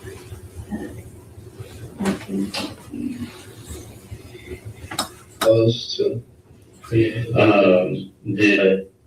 Having the details of what happened, explaining those truthfully, right, always helps out. All right, so this is an opportunity for you to get your side of the story, right? So when we start kind of changing things and how they happen, right, and I can tell how things some happen because of evidence. Okay, there's certain things that happen in a crime scene where we can kind of piece together how certain things happen. Okay, so I want to kind of show you some photos. Okay, I'm going to walk through. I want to see. I want you to be truthful. Okay, I know you're saying you pushed the gun. I know you're saying these things. Evidence doesn't support some of what you're saying. Okay, I'm going to explain it. Okay. Detective, up there in front of you, do you have a replica of a firearm? Yes, ma'am. And is that a replica of a 380? Yes, ma'am. For the next. Okay, he's fixing. I think he doesn't do the. He's gonna do the. He's gonna. Okay, they're gonna play more of the interrogation, And then after the interrogation, then he's going to go into, and they're going to actually show how the use of the gun actually does not match up to the peaceful. I'm reading. Mustang, don't make me read and talk at the same time. There, he'll demonstrate how it's not adding up what he's saying. Well, Mustang, I'm always a peaceful chat. We get a little wild and crazy in here, but you know, we're peaceful, babe. We're peaceful. Part of your examination, we're going to pause and play, and I'm just going to ask you to use that to explain to the jury what it is we're talking about in the interview, okay? Yes, ma'am. I'm going to be outside of the car, right? There's an issue that I have with that, and that is blood on this finger, okay? That shouldn't be I'll there be right back. if you stay inside the car the whole time. Okay, there's also blood in the rims, which shouldn't be there. All right, and then it's in the window. All right, that's how I know that you drove from the location from where the incident occurred. Right, so I want to ask you again, did you ever take him outside of that car and put him on the ground? No, I pulled him through, but I had the passenger door open. Did his head or anything come outside? Well, in the back side right here, but did his head ever come outside and rest on this wheel? No, we don't know. It kept hitting the window. Okay, well, how did all this get here? And you didn't move him. All right, if you didn't move him outside the car. I know you're saying you moved him inside the car. If you didn't move him from outside of the car, how did it get there? Did all this come from whenever you and your dad were at the location? At Danny K? Did you guys take him out? Did you guys take him out? No. Okay. So at Danny K? At the apartments? No, I told you no. Okay. So on my question to He you didn't is, honestly know about the situation. He didn't even know why he was there because I was supposed to be home. okay. So what I'm saying is this right here tells a completely different story than what you're telling me. Okay, there's no reason for this blood to be in the rim. There's no reason for it to be in the tire. There's no reason for it to be in the wheel. Unless he's taken out of that and either placed here or something else. And I'm giving you the opportunity to explain that. Honestly, the only thing I can have to explain for that is if when I opened the door, because I had to get myself out of there. Whenever I put him in there, his heart's just bleeding everywhere. Are you covered in blood? I didn't actually have any blood on me. Okay, so if you didn't have any blood on you, how would you put that blood there? Maybe my shoe. Positive 1921. That comment that he made, I didn't have any blood on me. Is that consistent with what you found in your investigation? Oh, no, ma'am. The scene was fairly bloody as the photos show, and other surveillance shows otherwise. When you say other surveillance, what are you talking about? The one at the defendant's residence. Okay, we'll look at that in a little bit. No, you weren't going to do that. Did you kick the tire? Or did you? No, I didn't kick the tire. Yeah. So this needs to be explained. I understand. All right. But I never actually took him outside of the vehicle. You never took him outside of the vehicle? No, I did not. I pulled him. Y'all all hiding on me. I go to get coffee. I come back and I got Cindy under the bed. I got Hannah hiding her eyes. Y'all nuttos. Y'all are so crazy. You're behind the door. Y'all stop. Y'all, my chat's gone off the rails. Y'all gone off the rails. Don't move. Rubber's back. Anyway, so if you're new here, hi, my name is Sheila, Rubber Ramada Reviews. And yeah, welcome to the Duck Pond. Glad you're here. Hit thumbs up, like, subscribe, do all that fun stuff. Anyways, boo, did you scare me? You're on the ceiling. I don't have anything on my ceiling except for some dirty ceiling fans that need to be cleaned. Maybe this wheeling. See, y'all got my words all fucked up now. Maybe this weekend I will clean ceiling fans. But yeah, my ceiling fans are dirty. So, okay. Whew, we just got to take a breath every once in a while on this stuff. I hear him talking about that I'm in the kitchen. I got my see, look, and this is what Lola was chewing on. My purple glasses, my dirty purple glasses. I couldn't find them. They were under the bed, and Lola retrieved them for me. So thank you, Lola. Although the earpiece is all chewed up, so I guess I won't be wearing these. They will be going in the trash. Yes, under the bed is the first place we look. But that's okay, guys, because I have a whole drawer of glasses over here. So I won't be missing one pair. Okay. Let's squeeze the duck a minute. Squeeze the duck. Calm down. Take a breath. It's kind of crazy.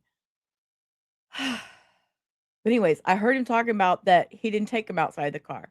He just pulled him over the seat. Total bullshit. Total bullshit. We know that's not true.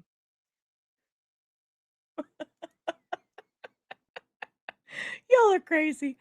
Okay, I'm gonna hit play. We're gonna get through this. We got about 30 minutes left. To the back because I didn't know how else to do it because our neighborhood is like, I don't know, I guess like there's a lot of nightly walkers. So,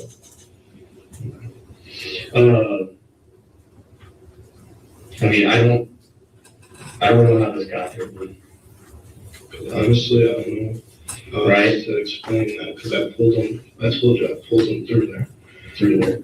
And so there's, I mean, with his amount of blood that he's bleeding, right, there's nothing to show that he's being pulled. Did you ever hit the ceiling when you pulled him through?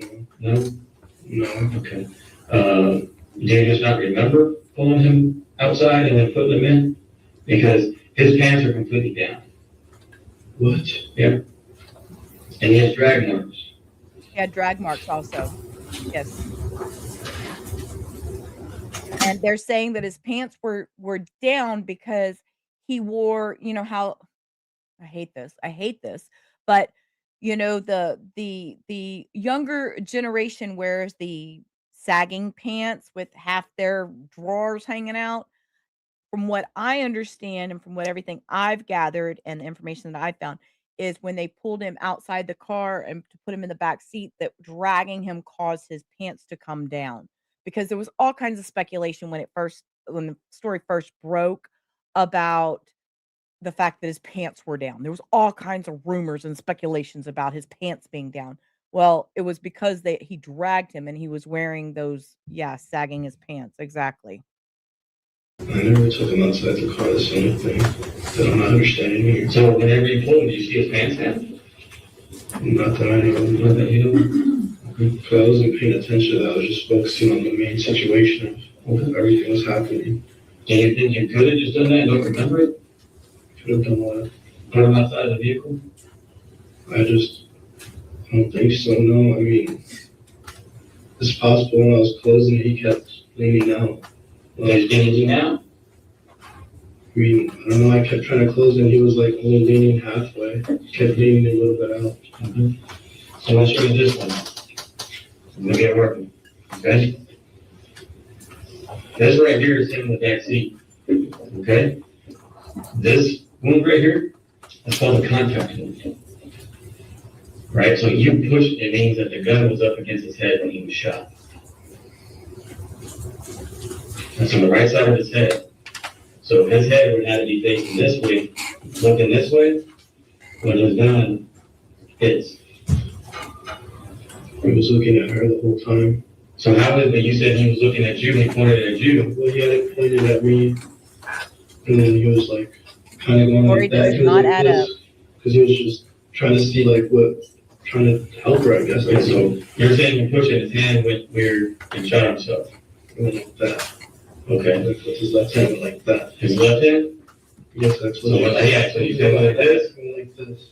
Right, so if he's pointing his left hand at you, right, so if I'm sitting in the driver's seat, right, so let's say this is the driver's seat, I'm turning this way, right, I'm looking at the girl, right, you're in the back seat behind me, right, so I'm in the driver's seat, there's a female here, right, and your back behind here, so he's pointing the weapon at you like this, right, so his hand, it's impossible to get that in. Can you demonstrate with the firearm why you say that? So what I was talking is he's sitting in the driver's seat. I'm facing this way. There's space between us. here, if he pushes the gun this way, like if his fingers on the trigger. Sorry, Judge. It's a fake gun. Sorry. It's fine. If you want to stand up, so. This way, which way you want me to face? All right, I'll do this. Okay, so he's going to do the demonstration. This is what I was waiting for him to get to because the way that Christopher's explaining it doesn't add up to the demonstration. All right, so this way, right? So if I'm driving here and he's looking this way, if he's pulling here, he'd have to break it, like basically bend it all the way here to get the angle that we're talking about up on here, right? So I'm bringing my arm back to try to get that angle. But like I said, we're going here and bringing it back. You know what I'm saying? So I'm bringing here, trying to bring it back. It's here. Whoop, sorry. Can you turn and maybe face the jury? So that Okay, so this way, well, I just want to be facing, I don't want to be facing the judge with, so here, right? So I'm trying to get the angle on this way, and I'm trying to get it here, right? So doing that is going to be hard to get a contact shot at the angle at the angle of a through and through with a defect by the visor. Okay, and so when you say a through and through, where was the, and just for the record, it's a fake gun, where was his entrance wound? So the entrance wound is on the right side of his head, right? Okay. And where was the exit wound? Over here on the left side, I think it was slightly lower, and then the defect was up by the visor. Okay. Okay, so he was shot inside the car. Yes, it's a toy gun. It's a toy gun. And they kept saying, it's a toy gun. It's a toy gun. I know, right? Yeah. Oh, yeah. No, the Murdaugh trial. Come on. Come on. Don't you remember the Murdaugh trial? Content.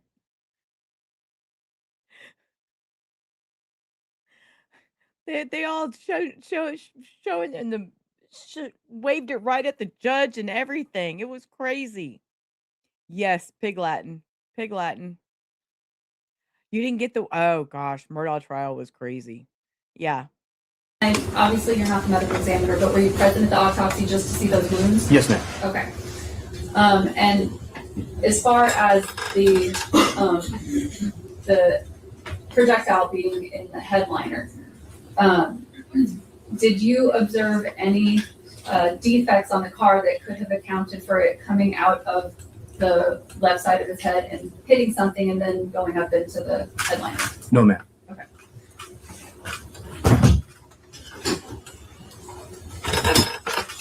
Now, you said Matthew was tall, correct? Yes, ma'am. Did he have long or short limbs? Long. And how much space again did you say was between the seats? It's approximately 10 inches. Okay.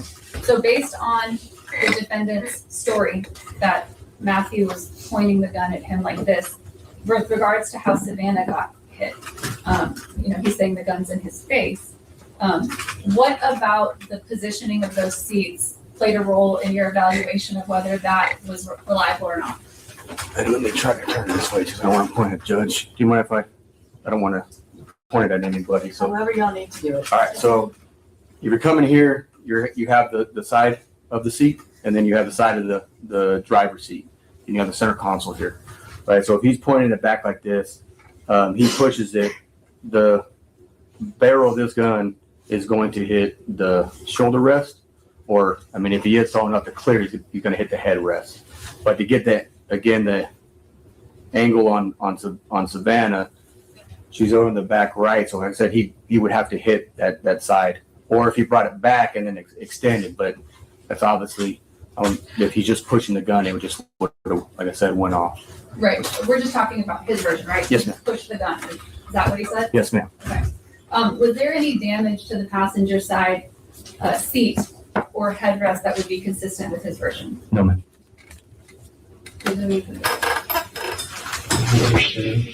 Your wrist on the left hand? I might be talking about a different one.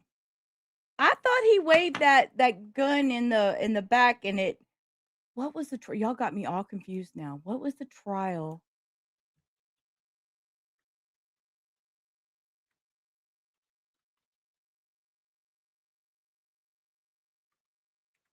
Hang on, I'm looking.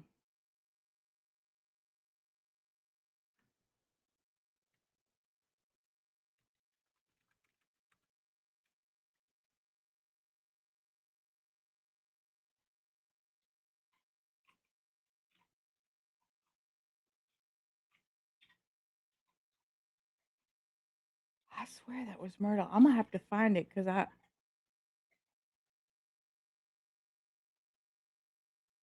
that's gonna make me crazy.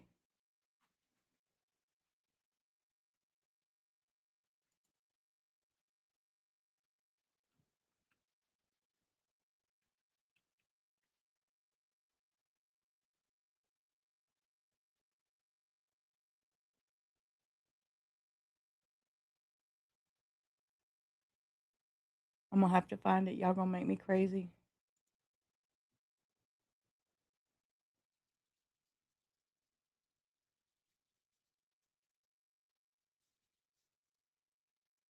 Well, this was the firearm that they showed. I know it might be hard to see. And it's not showing the whole thing, but he did wave around this shotgun in the. They're not going to show it right here. But that was one of them that they did wave around. Let's go back over here.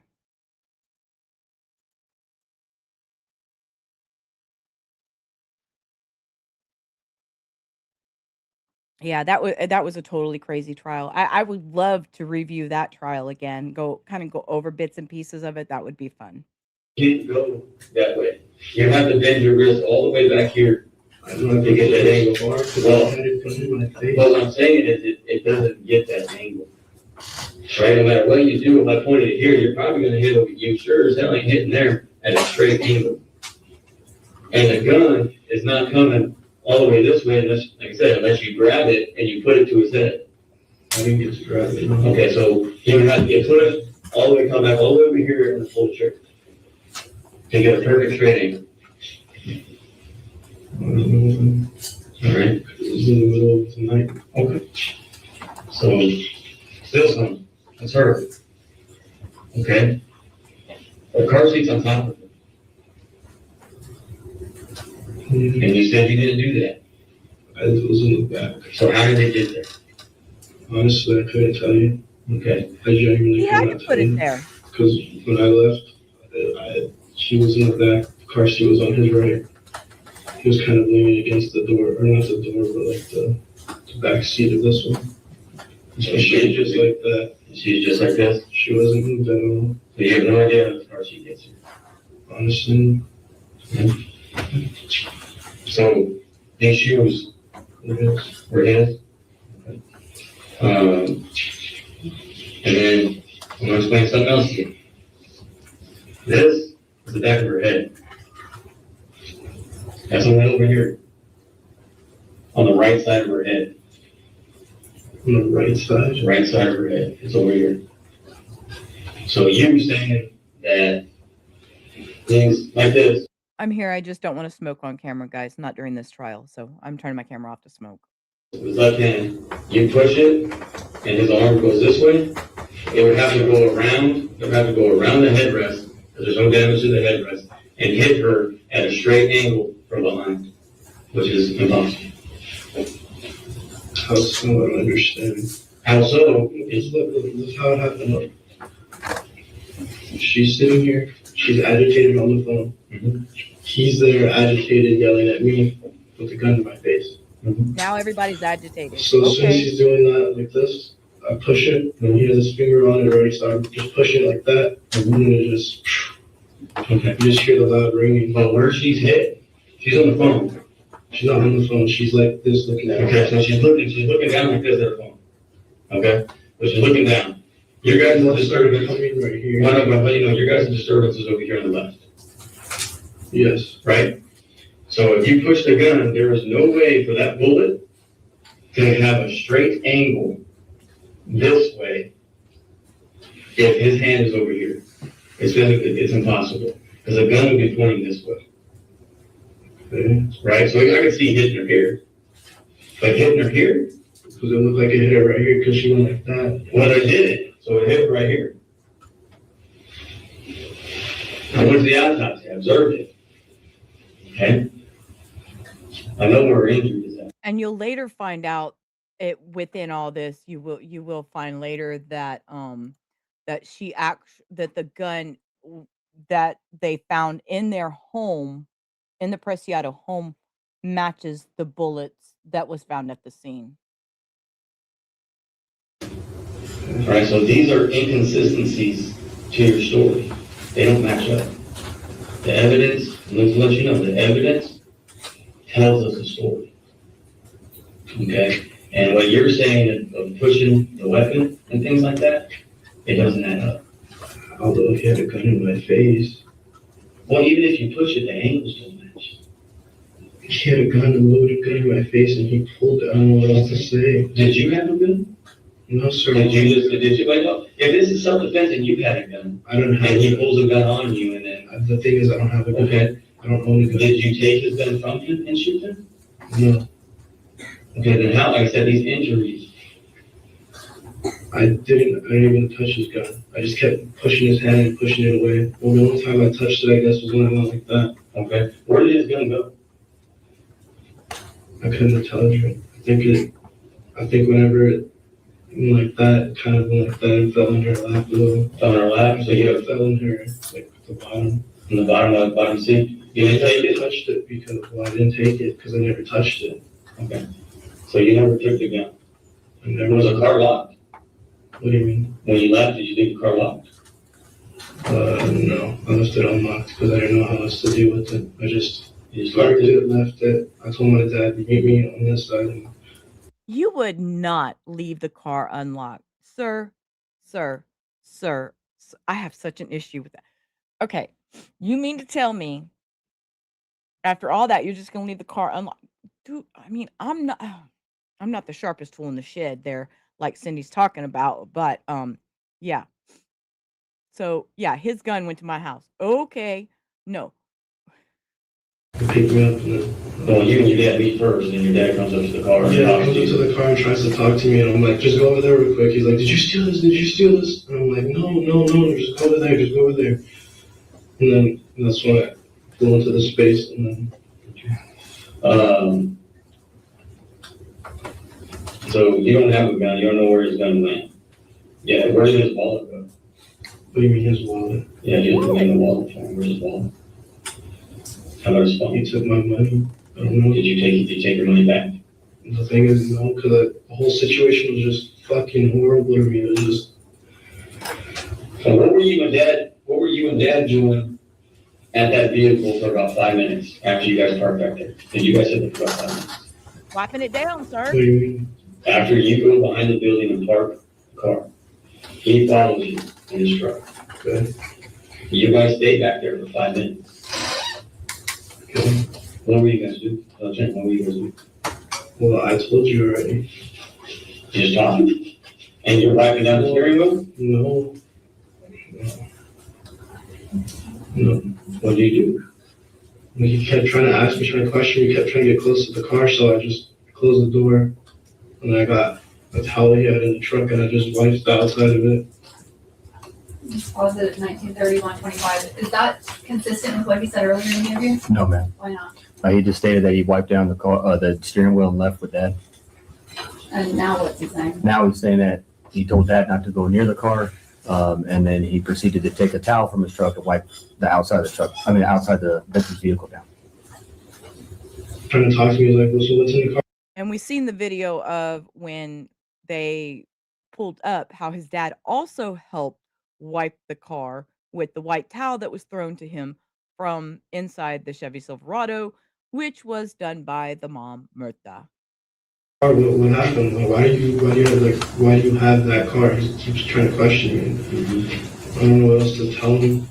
So I didn't tell him anything. I just kept quiet about it. He just took me home. You guys never went in the car or messes anything? So you're saying somebody else must have just put a baby seat on top of her?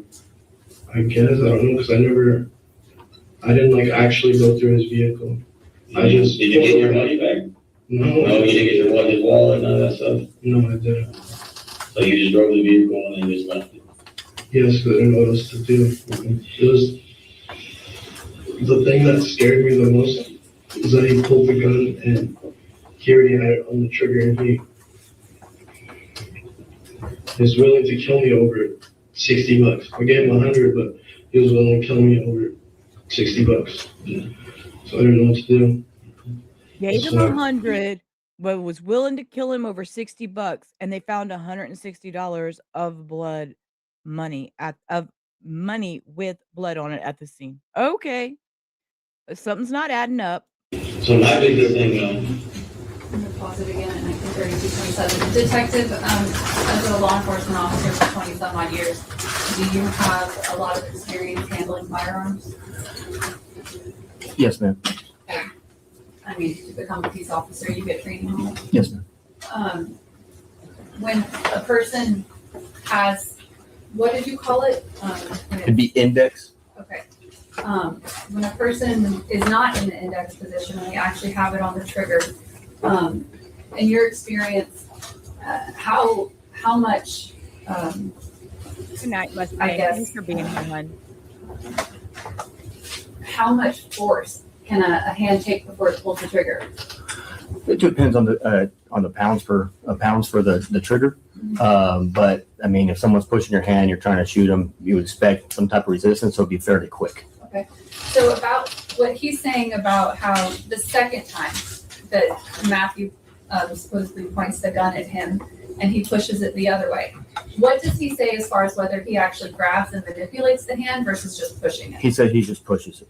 And so if that were the case, if he just pushed it and didn't put pressure to hold it against his head, where would you expect the bullet to go if it went off? The back left passenger door.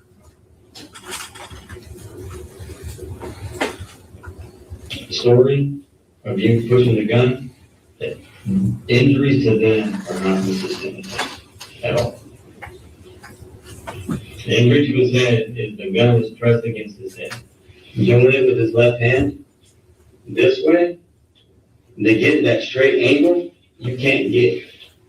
Her injury to the right side behind her ear, you can't get looking at your phone and the disturbance is on the left-hand side. Well, she's not like just looking at her phone all the time. She's like actively listening to what we're talking about. Well, even if she turns this way, if she turns this way, you can't see them pull out the gun. That means she's turning towards you. That puts this side of her head even farther. I know, but she looks like towards me and kind of like she sees, she pulls out the gun and he's facing it towards me. She kind of just looks away like she knew he was going to kill her. That angle still doesn't add up. It does. The evidence. I mean, I'm saying the evidence does not add up to that. Right? I'm giving you an opportunity to explain it, right? Without just pushing the gun story. Like, it's pushing the gun, it's not going to get those angles. I don't know what else to say because he pointed it at me. I pushed it. That was kind of the end of it. And you guys take. Take the car. You take the car. So you drop the car off. And so you didn't take the phone or anything? You know, my dad's sitting there. As soon as I get in the back seat, he's sitting there questioning me, like, "What? So what were you doing? What were you doing? Why are you even over here? How do you have that? Why do you have that car?" And so he never saw anything inside of it? Not that I know of, you know, because I think I kind of hard to believe. How can he not see? Okay. I have a problem, y'all. So how can he not see the man literally got out of his car, out of his Silverado, and handed him a towel? You've seen him kind of duck down and talk to him in the vehicle. You mean to tell me that Ramon Preciado did not see Savanah Soto in the passenger seat? I call bullshit. I call bullshit. I kind of find it hard to believe that you can't see all that blood. You can't see shoes and you can't see this female. Because you get out of the car, he's standing right here looking in. Thank you. Not like inside. He's just kind of like. Well, I mean, how can you not? I mean, you can stand. I can still way over here. I can still see that. I still in the passenger side. I can still see. I don't know. He never actually he wasn't involved, I guess. Okay, that's what I'm trying to tell you. So what was the conversation the last few days when you started seeing everything on social media? Good night, Mastiff. Thank you for About hanging. what? About this? I don't know. He just kept trying to question me about everything. He was just hassling me about everything, and I didn't know how to go about it. So I just kept quiet. I didn't say anything. Did you ever want to reach out to us? Tell us what I happened. wanted to, but I knew if I told you, you would do the same thing. You're gonna put me in. Well, no, but what I'm just saying, so if you're getting robbed, right, that's what you're saying, or he's pointing a gun at you. But it's still an illegal transaction regardless. Well, I mean, but still, people get robbed all the time, and they call us, right? They say, I got robbed. But what are you gonna say? Oh, I got robbed by the guy that. Yeah, your body probably happens all the time. I mean, but the thing is now you have people deceased, you have pregnant female deceased, you have him deceased, right? Calling, at least trying to show, hey, I want to cooperate with y'all, right? Instead of us having to go to your house today, finding out a roundabout way of finding y'all. It's just that I never told my dad. Okay. I didn't know how. You know what else to say? I don't know how that you're the first person I've actually told. I appreciate that. Well, just give me a little bit on see what else I want to kind of show you some more things, see what you can explain. Just give me a little bit. I'm gonna check on your dad, make sure he's good. Okay. You sure you don't want water or soda or anything like that? You good? You're positive? We can get you 1 minute. It's not a big deal.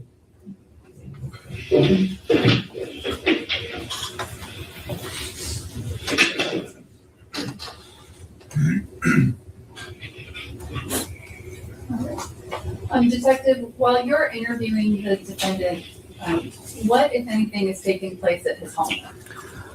While I'm interviewing another detective, Detective Ferguson, typed up a search warrant for the location as Detective Size had noticed on surveillance cameras and it was believed that evidence could be in that location.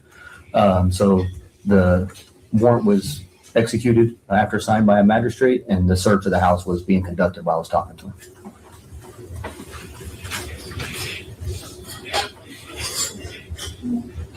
I'm gonna fast forward just about 30 seconds, 1937 to 7.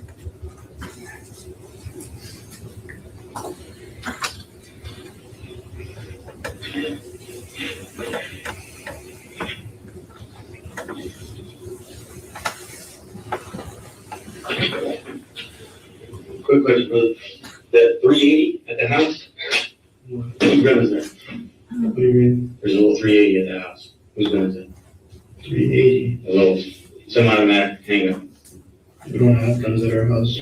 We just have baseball bats. And Well, there's a gun in your house, so our detectives are searching right now. And they got 380. I don't have any gun. Okay. Thank you. And I think it ended up that his mother was the owner of the gun. Guns at our house. So guns?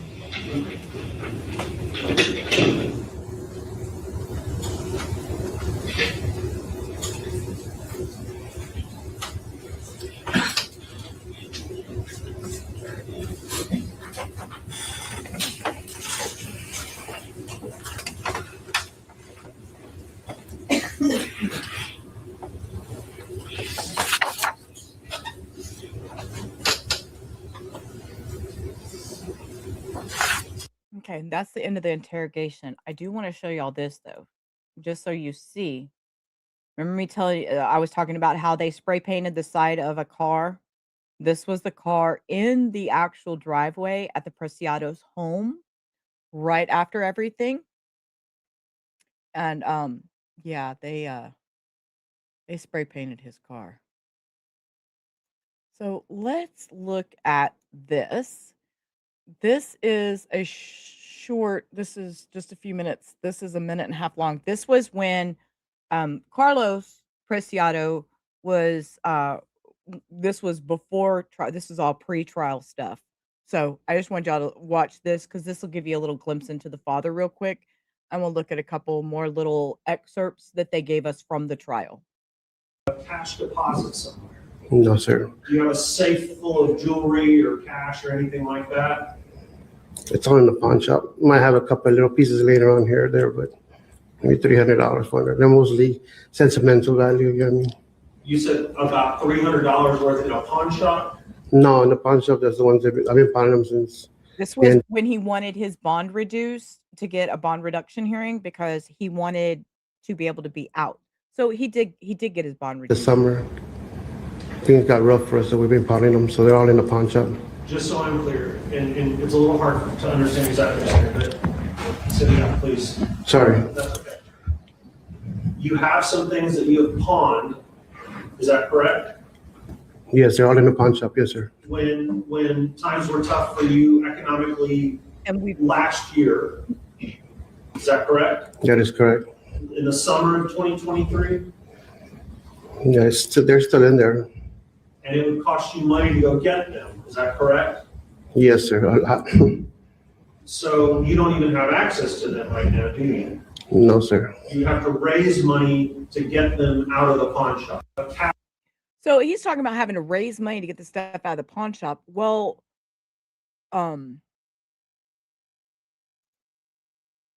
they end up finding some of Matthew's jewelry at the pawn shop. So, anyways, I'm gonna go through. We're gonna watch a few little short videos, and then the end of today, which kind of goes over where we ended. Oh wait. Oh, I wanted to do the Y'all see, I got total sidetracked. I wanted to do the opening statement thing. Let me see if I can find that opening.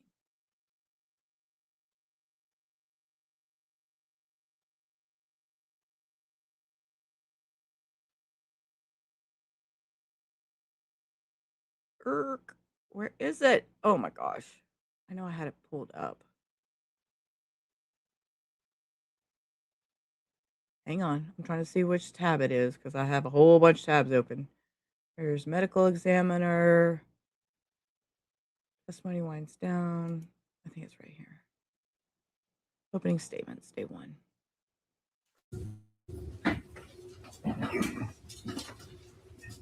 Okay. This was opening statements. I know we did this a little bit backwards, but we got to watch the interrogation. So actually, we're going to watch the opening statements, and then we'll watch the little in caption video today telling you how they wound it down. And then, the jury will get the closing statements and start deliberation tomorrow. Members of the jury. This was Matthew Guerra and Savanah Soto. But this was also Matthew Guerra and Savanah Soto and their son that they were going to name Fabian. You're going to hear that they lived a lifestyle that many of us don't understand, we don't identify with, and we don't agree with. You're going to hear that they made choices that many of us would not make. But the penalty for those poor choices should not be execution. And the evidence is going to prove to you that on December 21st of 2023, that is exactly what Christopher Preciado did to them and their unborn baby. He executed them. And for no other reason than opening statements of prosecution. And I do know that they did say that during closing, they're going to give them like a 45-minute each. So I'm not sure. That'll be tomorrow. Hopefully we will get closing arguments, and then, and I'll be able to pull that together and show that tomorrow evening. So we'll see. Hopefully we'll get a verdict tomorrow. He needed money and Matthew had a lot of it. You see, even though Matthew and Savanah were not perfect, as none of us are, they were excited to welcome Fabian into the world. And on December 23rd of 2023, that was what they were going to do. They had an appointment at the hospital because Savanah was past her due date and she was set to be induced. And you're going to hear that their family and loved ones went to the hospital for that momentous occasion. And when they got there, they waited and they waited, and Savanah and Matthew did not show up. You're going to hear that they called them and they got no answer. You're going to hear that they went to their apartment and they looked for them and they were not there, but the apartment looked fine. So they reported them as missing. And you're going to hear for 3 days, their families searched and scoured and used all of the resources at their disposal to try to find them. They used the news, the internet, social media, flyers, you name it. They did it. for 3 days until December 26th. And on December 26th, you're going to hear that one of Savanah's friends, Joni, got a message the day after Christmas that somebody thought they had found Matthew's car. And so Joni sent that information to law enforcement, and then her and 2 of Savanah's brothers went to that location, an apartment complex at 5903 Danny K. And they're going to tell you that it took them a minute to find the car because it was parked in the furthest corner of that complex up against a fence next to a pile of scrap lumber. And when they got there, they saw something that they had hoped and prayed they would never find. She's going to tell you that as she walked up to that car and she looked inside, she saw Savanah in the passenger seat, dead, covered in junk, the baby carrier on her belly.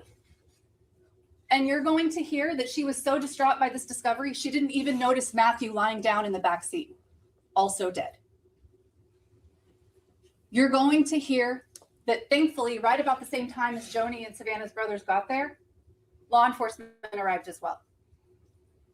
And with the more and more family of the 2 that arrived, it became an emotionally charged scene. And they had to do everything they could to protect the integrity of that crime scene and whatever evidence might have still been there, because they didn't know how long that car had been sitting and how long their bodies had been sitting. And you're going to hear that paramedics got there. They broke into the car because it was locked. And they checked and they verified that they were gone and had apparently been for a while. And then investigators took over. You're going to hear they processed the car, they collected evidence, they took photographs.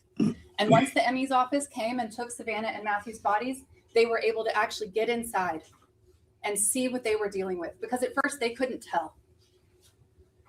And you're going to hear that the more that they looked, the more they evaluated what was there and what wasn't.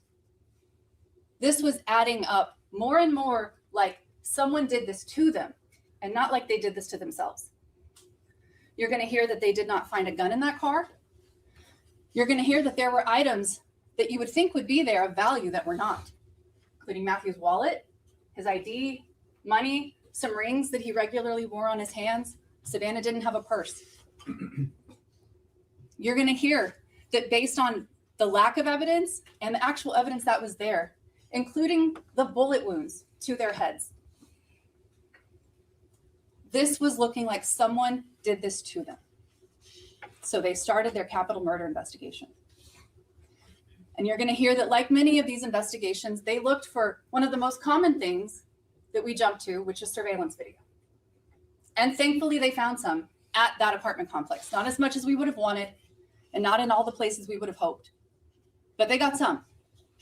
And from that video and the evidence they recovered in Matthew's car, they were able to develop leads. And they followed those leads because it gave them an idea of who the suspect might be and what kind of car they might be in. And the more they looked, the more the trail led directly to the front door of Christopher Preciado. Because what law enforcement didn't know at the time, but would later find out, is that Christopher and Matthew knew each other. Christopher was a client of Matthew's and would buy marijuana from him on occasion. And you're going to hear that on the night of December 21st of 2023, Matthew and Chris had an agreement, an arrangement. They were going to meet at Chris's house to do a transaction. So when Savanah and Matthew got into their car around 11:45 that night and drove straight to his house, they had no idea that they would never return home. Because when they pulled up, Christopher got in the back seat with a gun, and within a minute or so, he shot them in the side and in the back of the head. And what you are not going to hear, what the evidence is not going to show, is that right after he did that, he called 911 and said, I did this, but I did it in self-defense. I did it because I was afraid for my life. You're not going to hear that he did that. You're not going to hear that after he shot Matthew and his pregnant girlfriend, that he said he did it because he was afraid or because Matthew had threatened him. But here they are, and she's pregnant. Get help. No, what you're going to hear is that after he shot them in the head, he moved Matthew's lifeless body into the back seat. He got in the driver's seat next to Savanah, and he drove them to that apartment complex less than a mile from his house where he would dump the bodies. And on the way there, he called his parents and he asked them to meet him so he could have a ride home. And you're going to hear that when he got to that apartment, he found the most obscure, far off corner where he could park that car next to that pile of scrap lumber up against a fence in hopes that it wouldn't be found for a while. And then he wiped it down, and then he got in his dad's truck with his parents and he went home, where he seemingly hid out for a while. Because from the time he killed them to the time he was found, 13 days passed. They were in that car for 5 days before they were found. 5 days he left them there. Now you're going to hear that once the police got to the door of Christopher Preciado, that's the first time he says that he was a victim. But the evidence isn't going to support that. We talked in jury selection about the elements of self-defense and what is required, those 4 legs of that chair. And you're going to hear that the evidence does not support any of those elements. You're going to hear from Detective Goodwin, who was the lead investigator on this case. And he's going to tell you that the more he evaluated, the more he investigated, the more he uncovered, the more inconsistent Christopher's story was with the facts and the evidence. You're also going to hear from Dr. Molina, who is the medical examiner. She examined both of their bodies. And she's going to tell you that the physical evidence, the locations of their gunshot wounds, the trajectories of the bullets through their heads, that's physical evidence that doesn't lie. And she's going to tell you, based on the evaluation of that evidence, the way Chris explained this happening is not consistent with that scientific evidence. Because again, the evidence is not going to support a justification here, because he did not do this because he was in fear for his life. He did it for money. He did it because he needed it, and Matthew had it. That's what the evidence is going to support.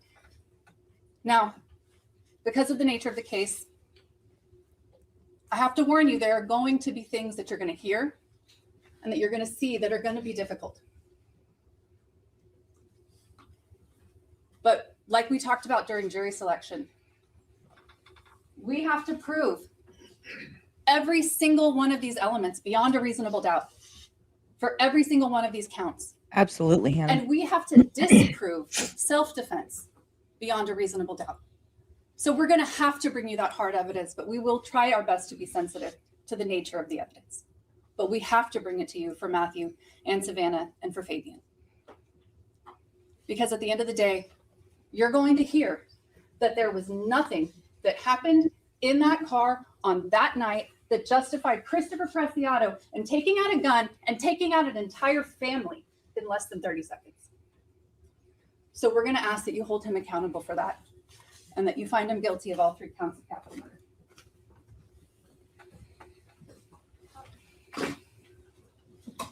May I proceed, Your Honor? Okay, defense. Members of the jury, there's no doubt that this is a difficult case. People die. That loss is real. It deserves respect, and it will not be minimized. But your job is not to measure grief. He said people to assign die. moral blame. It's to answer a very specific legal question of whether or not the state has proven those allegations and all those elements in the indictment that you just saw beyond a reasonable doubt. That standard exists for moments like this, exactly like this, because there can be no rush to judgment here.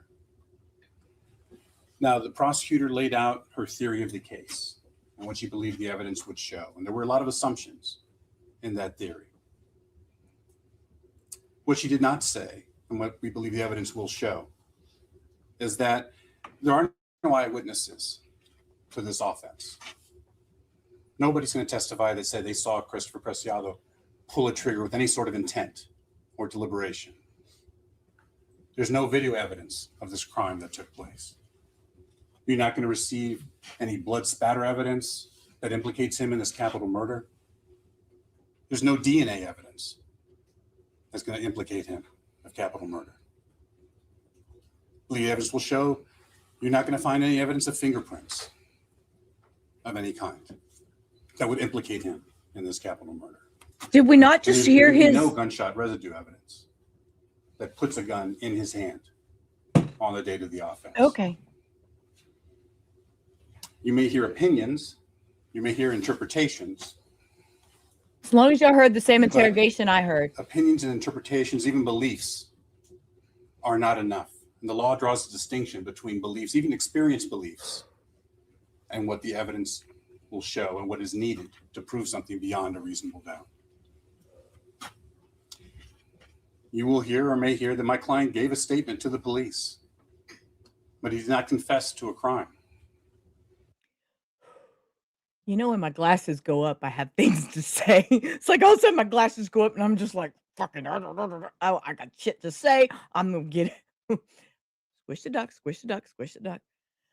Okay. I had to pause him for a minute because he was making me angry just listening to him.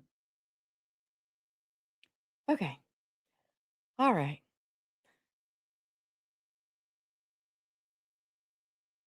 Lemon pound cake, man. I know. I keep seeing the shorts and the video. Him sitting on the stand. Somebody had a thumbnail and he was sitting on the stand actually like shoving a piece of lemon pound cake in his mouth. I had to laugh. Okay. Okay. Yes, he does look like okay. All right, let's see. Got 12 minutes. He did not admit to shooting anybody deliberately. He described a chaotic situation, a drug transaction gone wrong where a gun is pulled on him by the drug dealer, a struggle, and then chaos when shots are fired after that. That is not capital murder. You also hear what happened afterwards. You may hear evidence about an attempt to move the vehicle, an attempt to conceal or clean. Actions done, particularly the cleaning, by Ramon Preciado, Christopher's father, not by him. Okay. All right, y'all. I'm trying to be respectful and be quiet. He just said, okay, we watched the interrogation video. This man just said the car was cleaned by his father. He's trying to throw the father under the bus. Excuse me, Christopher said in this interrogation video, he wiped it down. Oh. It's not commendable. It's not perhaps what actions done, particularly the cleaning, by Ramon Preciado, Christopher's father, not by him. It's not commendable. It's not perhaps what you or I might have done, Okay. but you may hear evidence of panic or fear given his youth. And you will hear evidence that will garner strong reactions, and it is human to react strongly to this. Good question, Bellis. But the law requires that you separate tragedy from intent and suspicion from certainty. Capital murder is the most serious accusation the law allows. Its proof to convict on it must be of the highest caliber. When you examine the evidence closely and you separate the science from the inference, you'll see that a lot of the state's theory is not as firmly established as they claim it to be. You may hear that a weapon was found in this case, that the state will try to link to Christopher Preciado, but the evidence will also show you that that weapon was found in the bedroom closet of his parents' bedroom. It's not his gun.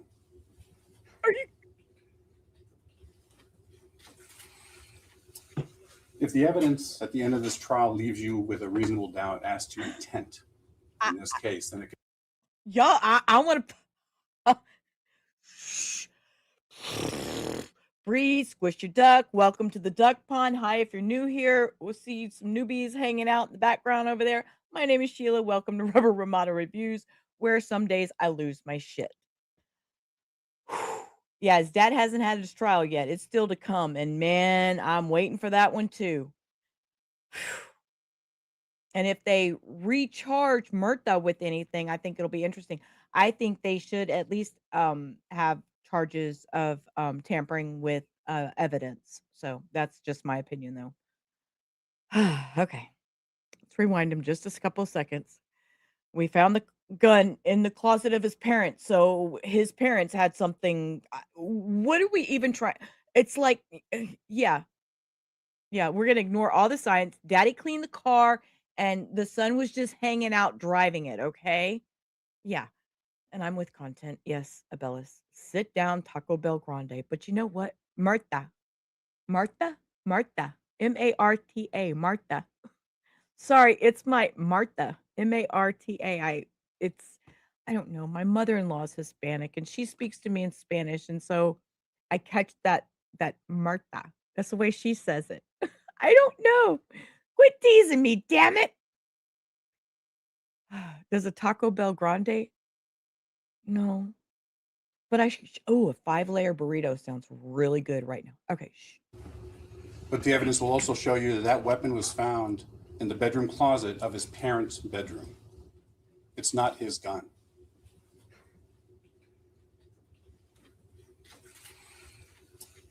If the evidence at the end of this trial leaves you with a reasonable doubt as to intent in this case, then a conviction for capital murder cannot stand. At the end of this trial, my partner and I will ask you to return a verdict of not guilty after you examine all of the evidence. That is not leniency. It is not a technicality. It's faithfulness to the law, to fairness, and to the oath you just took and the responsibility that's been entrusted to you. We're pointing the parents. Thank you for your attention. Yeah, it doesn't matter if it was not his gun. His dad he still used it. Okay. That's not what I wanted to show. We're going to go over here. Now, I'm going to play this. This is going to be a little... Hang on. Let me make this thing stop right here. Okay. Okay. I'm going to play this. This is going to be hard to watch. And this is like in the middle of... There actually was talking about some of the trial stuff. But this is when they actually found the victim's car, and this is the body cam video from the officer when the family comes up on it. Again, this is hard to watch. Found and the bodies were inside. The two women both said they immediately realized that something was terribly wrong. Then two police officers talked about arriving and having to take steps to preserve the integrity of the crime scene while the grieving relatives tried to break the car windows to give aid to the victims. The body-worn camera video featured a soundtrack of the people screaming. The emotional video left family members struggling to hold on to their composure on what was obviously one of their worst days ever. Then a San Antonio firefighter and medic talked of finally gaining access to that car and discovering that the bodies were obviously well beyond saving. Now, at this hour, testimony continues. There's been no word yet on how long they will go on today with regard to the future. There is a court order that prohibits us from streaming the proceedings live. So we have been following along, giving updates on text on KENS5.com, and that's what we will continue to do for the duration of the trial. Live at the Bexar County Justice Center, Sue Kalberg, KENS 5. Well, thank you, Tricia. Thank you for your drive-by. Well, I appreciate you, hon. Okay, so we're going to do a couple more. This is on day 6. This was when they're going to talk about the deleted messages. Boyfriend Matthew Guerra and their unborn child were killed in December of 2023 in what prosecutors say was connected to an apparent drug deal. Around 11:50 p.m., the victim's car is seen arriving at the Preciado home with Christopher approaching. About 2 minutes later, he's seen running back toward the home and then back to the car before it finally drives off. Around the same time, Christopher's parents come outside. They get into their truck and leave. And this is the video that, they were able, that they showed in court and stuff. And of course, as I've said, we didn't get to even see. Yeah, I know. I was in there. I was watching. And it's kind of fun to watch other people do it because I have my way of doing it and you have your way of doing it. And so it's really kind of interesting to me to get other people's aspects and what they see and what they pull out of it that they want to talk about. So yeah, I enjoy it. I usually just I dual stream to where I've been dual streaming to Kick for probably 6 months now, and I just as a backup, it's just I've been on YouTube though. I particularly, I like my YouTube streams, but I always have that backup. So anyways, okay. So these are the videos, and like I said, we don't get to see everything because they didn't do the whole trial, but we do get to see something. So these are some of the videos that they did show during the trial. So let's watch. As the victim's car circles the home yet again. At 11:59, the truck is seen arriving at a nearby apartment complex. And this is one. Remember the video? I pulled this up earlier, guys. We watched this earlier, but we'll rewatch it. This is a better view, and a better because the other one was small. At 11:59, the truck is seen arriving at a nearby apartment complex. A minute later, both the truck and the victim's car leave. By 12:13, the truck arrives back home with Christopher seen getting out with his parents. What you're going to see is individual in the hood. Through other surveillance observed later, that individual is Myrta. You'll see male in the back, open the back door and place a large black, what appears to be black trash bag in the back seat. So if you look here, what you're going to see is what appears to be apparent blood or what appears to be blood on the pants of the defendant. About 30 minutes later at 12:43, Christopher's parents are seen walking to the truck in different clothes, along with Christopher, who the detectives say puts a trash bag in the back seat.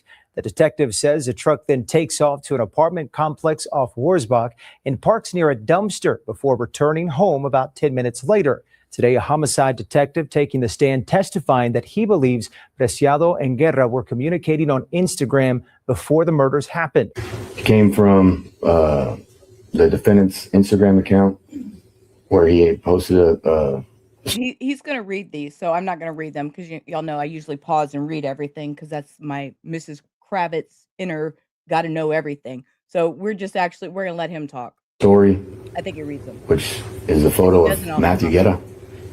And it states, this ain't no joke. You either end up on an OG, dead, or locked up. What's an OG? Original gangster, top of the top. Knew what he was on. He knew what he was putting his family through. Rest in peace, baby boy. He ain't deserved that shit. And when did he post this story? The converted time is December 27th, 2023 at 4:36 p.m. This is a So you heard what date that was. Did y'all hear that date? 23 at December 27th. December 27th. So we're already days later that he's posting this. 4:36 p.m. This is another story posted on the defendant's account where it says, "You ain't catching me like Flacco and his baby mama. Pull up and try something." And when did he post this story? Converted time is December 27th, 2023 at 11:32 p.m. This story? Another story posted to the defendant's Instagram account. Picture of an unknown young male states, "Me stopping mid-sentence when I realize I'm being baited by the detectives into accidentally incriminating myself." This is another picture on the archive stories. It's a screenshot of Matthew Guerra's Telegram account where he has a photo on there and he says, "Rest in paradise, G." And when did he post that story? He posted this story on converted time, December 26th, 2023 at 9:33 p.m. One message sent the day before the murders reads, "Give me till Friday at the latest." And okay, everybody take a breath. Everybody take a breath, because man, I know I hold my breath listening to this. Y'all know I usually do reviews blind. I took time to watch all this because I was not going to do this trial wrong, because y'all know I've stated over and again, this meant so much to me because I wanted to stream this trial. So we gotta just take a breath, take a beat. I gotta breathe for a second myself. Okay. Tomorrow might be a reaction night. I may have to do a blind reaction night tomorrow night, just to kind of clear for the weekend, because y'all know I pop in on the weekend sometimes. But anyways, thank you all for being here. I will have your money and how much for a car battery. 2 days later, he messaged the same person again, writing, these are 2 rings and I'm pretty sure one of them is a Versace ring. And on December 24th, another message reads, I wanted to go to the lofts and get the rest on Grissom. Grissom is the address where Guerra and Soto lived at. Detective Jeremy Goodwin testified those messages did not match Preciado's statements to police. He says the conversation suggests Preciado was looking for money to buy car parts. Days after the killings, investigators say rings belonging to Guerra were pawned and Preciado. Let's rewind and read that. It says it's 2 rings and I'm pretty sure one of them is a Versace ring, but I'm not too sure. I got my own jewelry. And then this one says, from someone else, this just something that was given to me. Okay, bet, bro. Just saying, show me how they look, Brody. After the killings, investigators say rings belonging to Guerra were pawned and Preciado purchased new tires. During cross-examination, though, the defense asked what, if anything, actually linked Preciado to the crime. In all of your investigation, did you find one person that came in and said, I saw Christopher shoot these people? No, ma'am. Was there any fingerprint evidence showing Christopher being tied to the gun? No, ma'am. Instagram stories have been a focal point this afternoon. The court listening to SAPD homicide detective Jeremy Goodwin walk the jury through what Preciado posted on his Instagram story, including a specific story focused on. This is video. Detective Goodwin testifying that Preciado posted this story on his Instagram account on December 27, 2023, just before 4 o'clock in the morning. The post saying we caught Flacco lacking like he was always strapped. What's the difference this time? Well, the prosecutor asked. And to change that to English, they caught him without a weapon and he was always had one on him. What's the difference this time?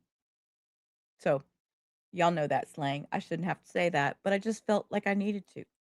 I'm holding my lighter instead of my duck. What this post was indicating to Detective Goodwin. So listen in as the detective describes a very pivotal point. In his interview with me that he had a weapon, and this Matthew Guerra had a weapon, and in this photo it appears that he's saying that Matthew did not have a weapon. Christopher Preciado is saying that Matthew Guerra did not have a weapon. Very inconsistent from what Preciado told Detective Goodwin when he was questioned by him. Sarah, the state is arguing that some social media posts demonstrate Christopher Preciado's state of mind when he was trying to pursue a self-defense claim. Now, yesterday, the jury watched an interview Preciado did with a homicide detective, and he shared an elaborate story claiming he was attacked by Matthew Guerra.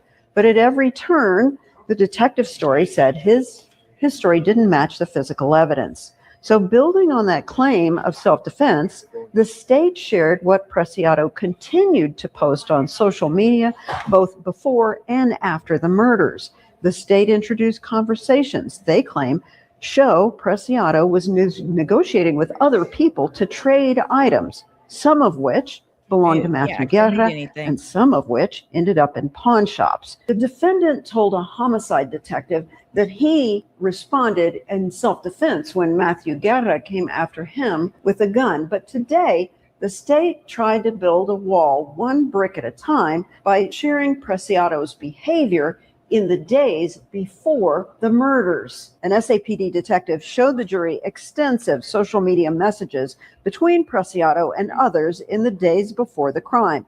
There were conversations about wanting car parts and other property, and Preciado said he would be coming into money later in the week. Then after the murders, there were new messages arranging meetups. There were other messages about getting jewelry appraised at a pawn shop and trading it. And that jewelry, well, police say it was later recovered and it matched jewelry they say had been taken from Matthew. He says, bro, can I throw collateral for the parts? Bag chaser states, all right, bro, for sure. No, back up. I want to see the whole thing. Says, bro, can I throw collateral for the parts? What's up, fam? What do you mean, bro? Bro, can I throw collateral for the parts? Bag chaser states, all right, bro, for sure. Just let me know. I can drop the parts tonight. And then what does he ask the defendant? He says, take a video or vid of them, bro, if you can. And then he states, whenever you can, G. I know one says 10K. And then what does he say? Then he states, but hard to see the other one since there's a big A ruby in the middle. Now, the defense took over a couple of hours ago. Monica Guerrero noted there are no eyewitnesses, no DNA or fingerprints on a gun, and only the story from Christopher Preciado that says he was just looking to do a marijuana deal with Matthew Guerra. So, we're going to close out with this, which is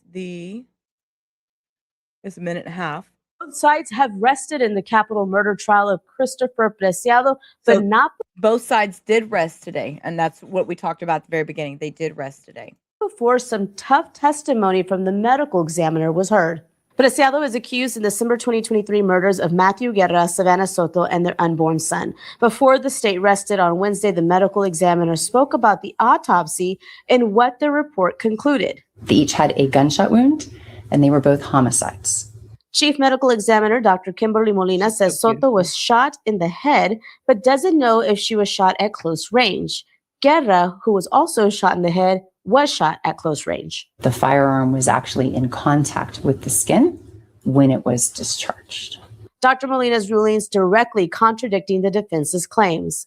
Dr. Molina's testimony wrapped up the state's case, and all they put on 36 witnesses during 7 days of testimony. As for the defense, they called no witnesses. On Thursday morning, closing arguments will be heard. Each side will get about 45 minutes to present their final case to the jury, and then that jury will begin deliberations. If they come back with a guilty verdict on that capital murder charge, Christopher Preciado would automatically be sentenced to life in prison without the possibility of parole. So stay with KSAT 12 and KSAT.com for all the latest updates. Erica Hernandez, KSAT 12 News. Give me just 1 second. I have one other.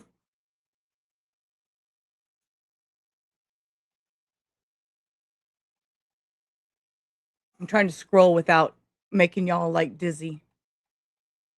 Because if I clicked over here, it would make y'all dizzy.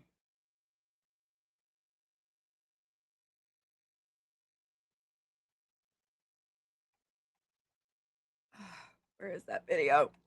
Give me just a second.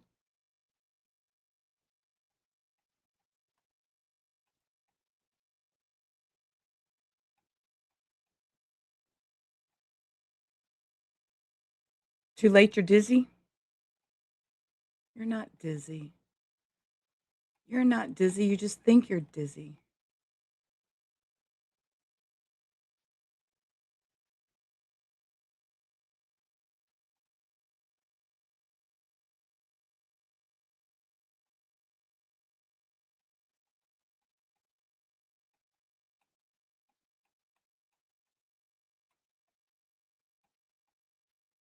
I'm almost there. Hang on. Nope, that's not it.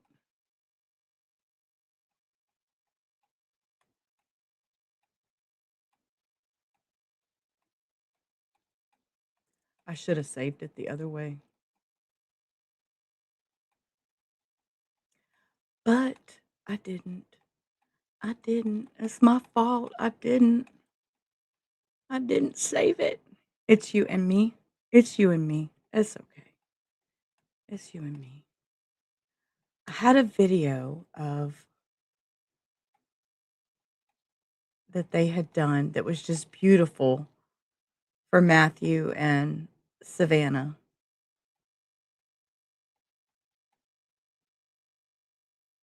Here it is.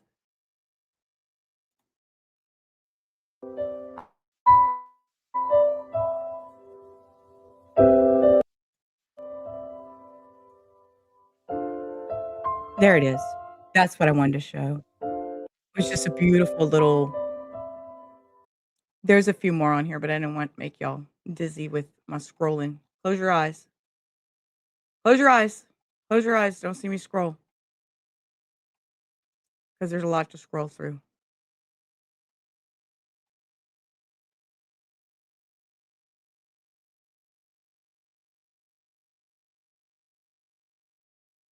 So pictures of Savanah.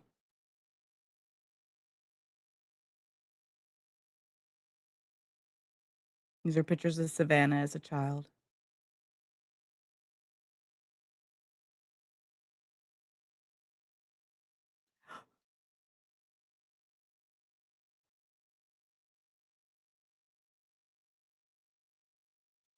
I just thought that was beautiful. So, anyways, with all that, I know it's been a crazy, crazy night. So I'm almost here for 3 hours, guys. Triscuits. Triscuits. Oh my God. I bought Triscuits the other day. I did. I bought two different kinds. There was a rosemary and something, and there was another one. So, anyway, so what an interesting thing. So I'm looking forward to tomorrow for closing arguments, and hopefully we get a verdict. If we do, I will do a small stream with just if they give us closing arguments, I will stream the closing arguments and we'll do the verdict. Of course it will be later, as I do things late because, my hours. But I think late tomorrow, like middle of the night time, my time. I might do just a live reaction video, just kind of hang out, have fun, get back to my crazy stuff. Yeah, it'll be around same time, 11:30 for tomorrow. Because Hector calls me at 10:30, between 10 and 10:30, and we talk for an hour every night. Just because we're that kind of couple. So yeah, it'll be 11:30 when I stream tomorrow. But we'll see about the verdict and all that. If not, I will throw it into tomorrow night's stream in the beginning and let y'all know what happened if we get to a verdict. So, anyways, I'm gonna go and play with the pups because they're quiet. Y'all know what that means. They're probably either sleeping or into something. So I want y'all to have a good rest of your night. And before we go, I have to play my little clip. You is smart.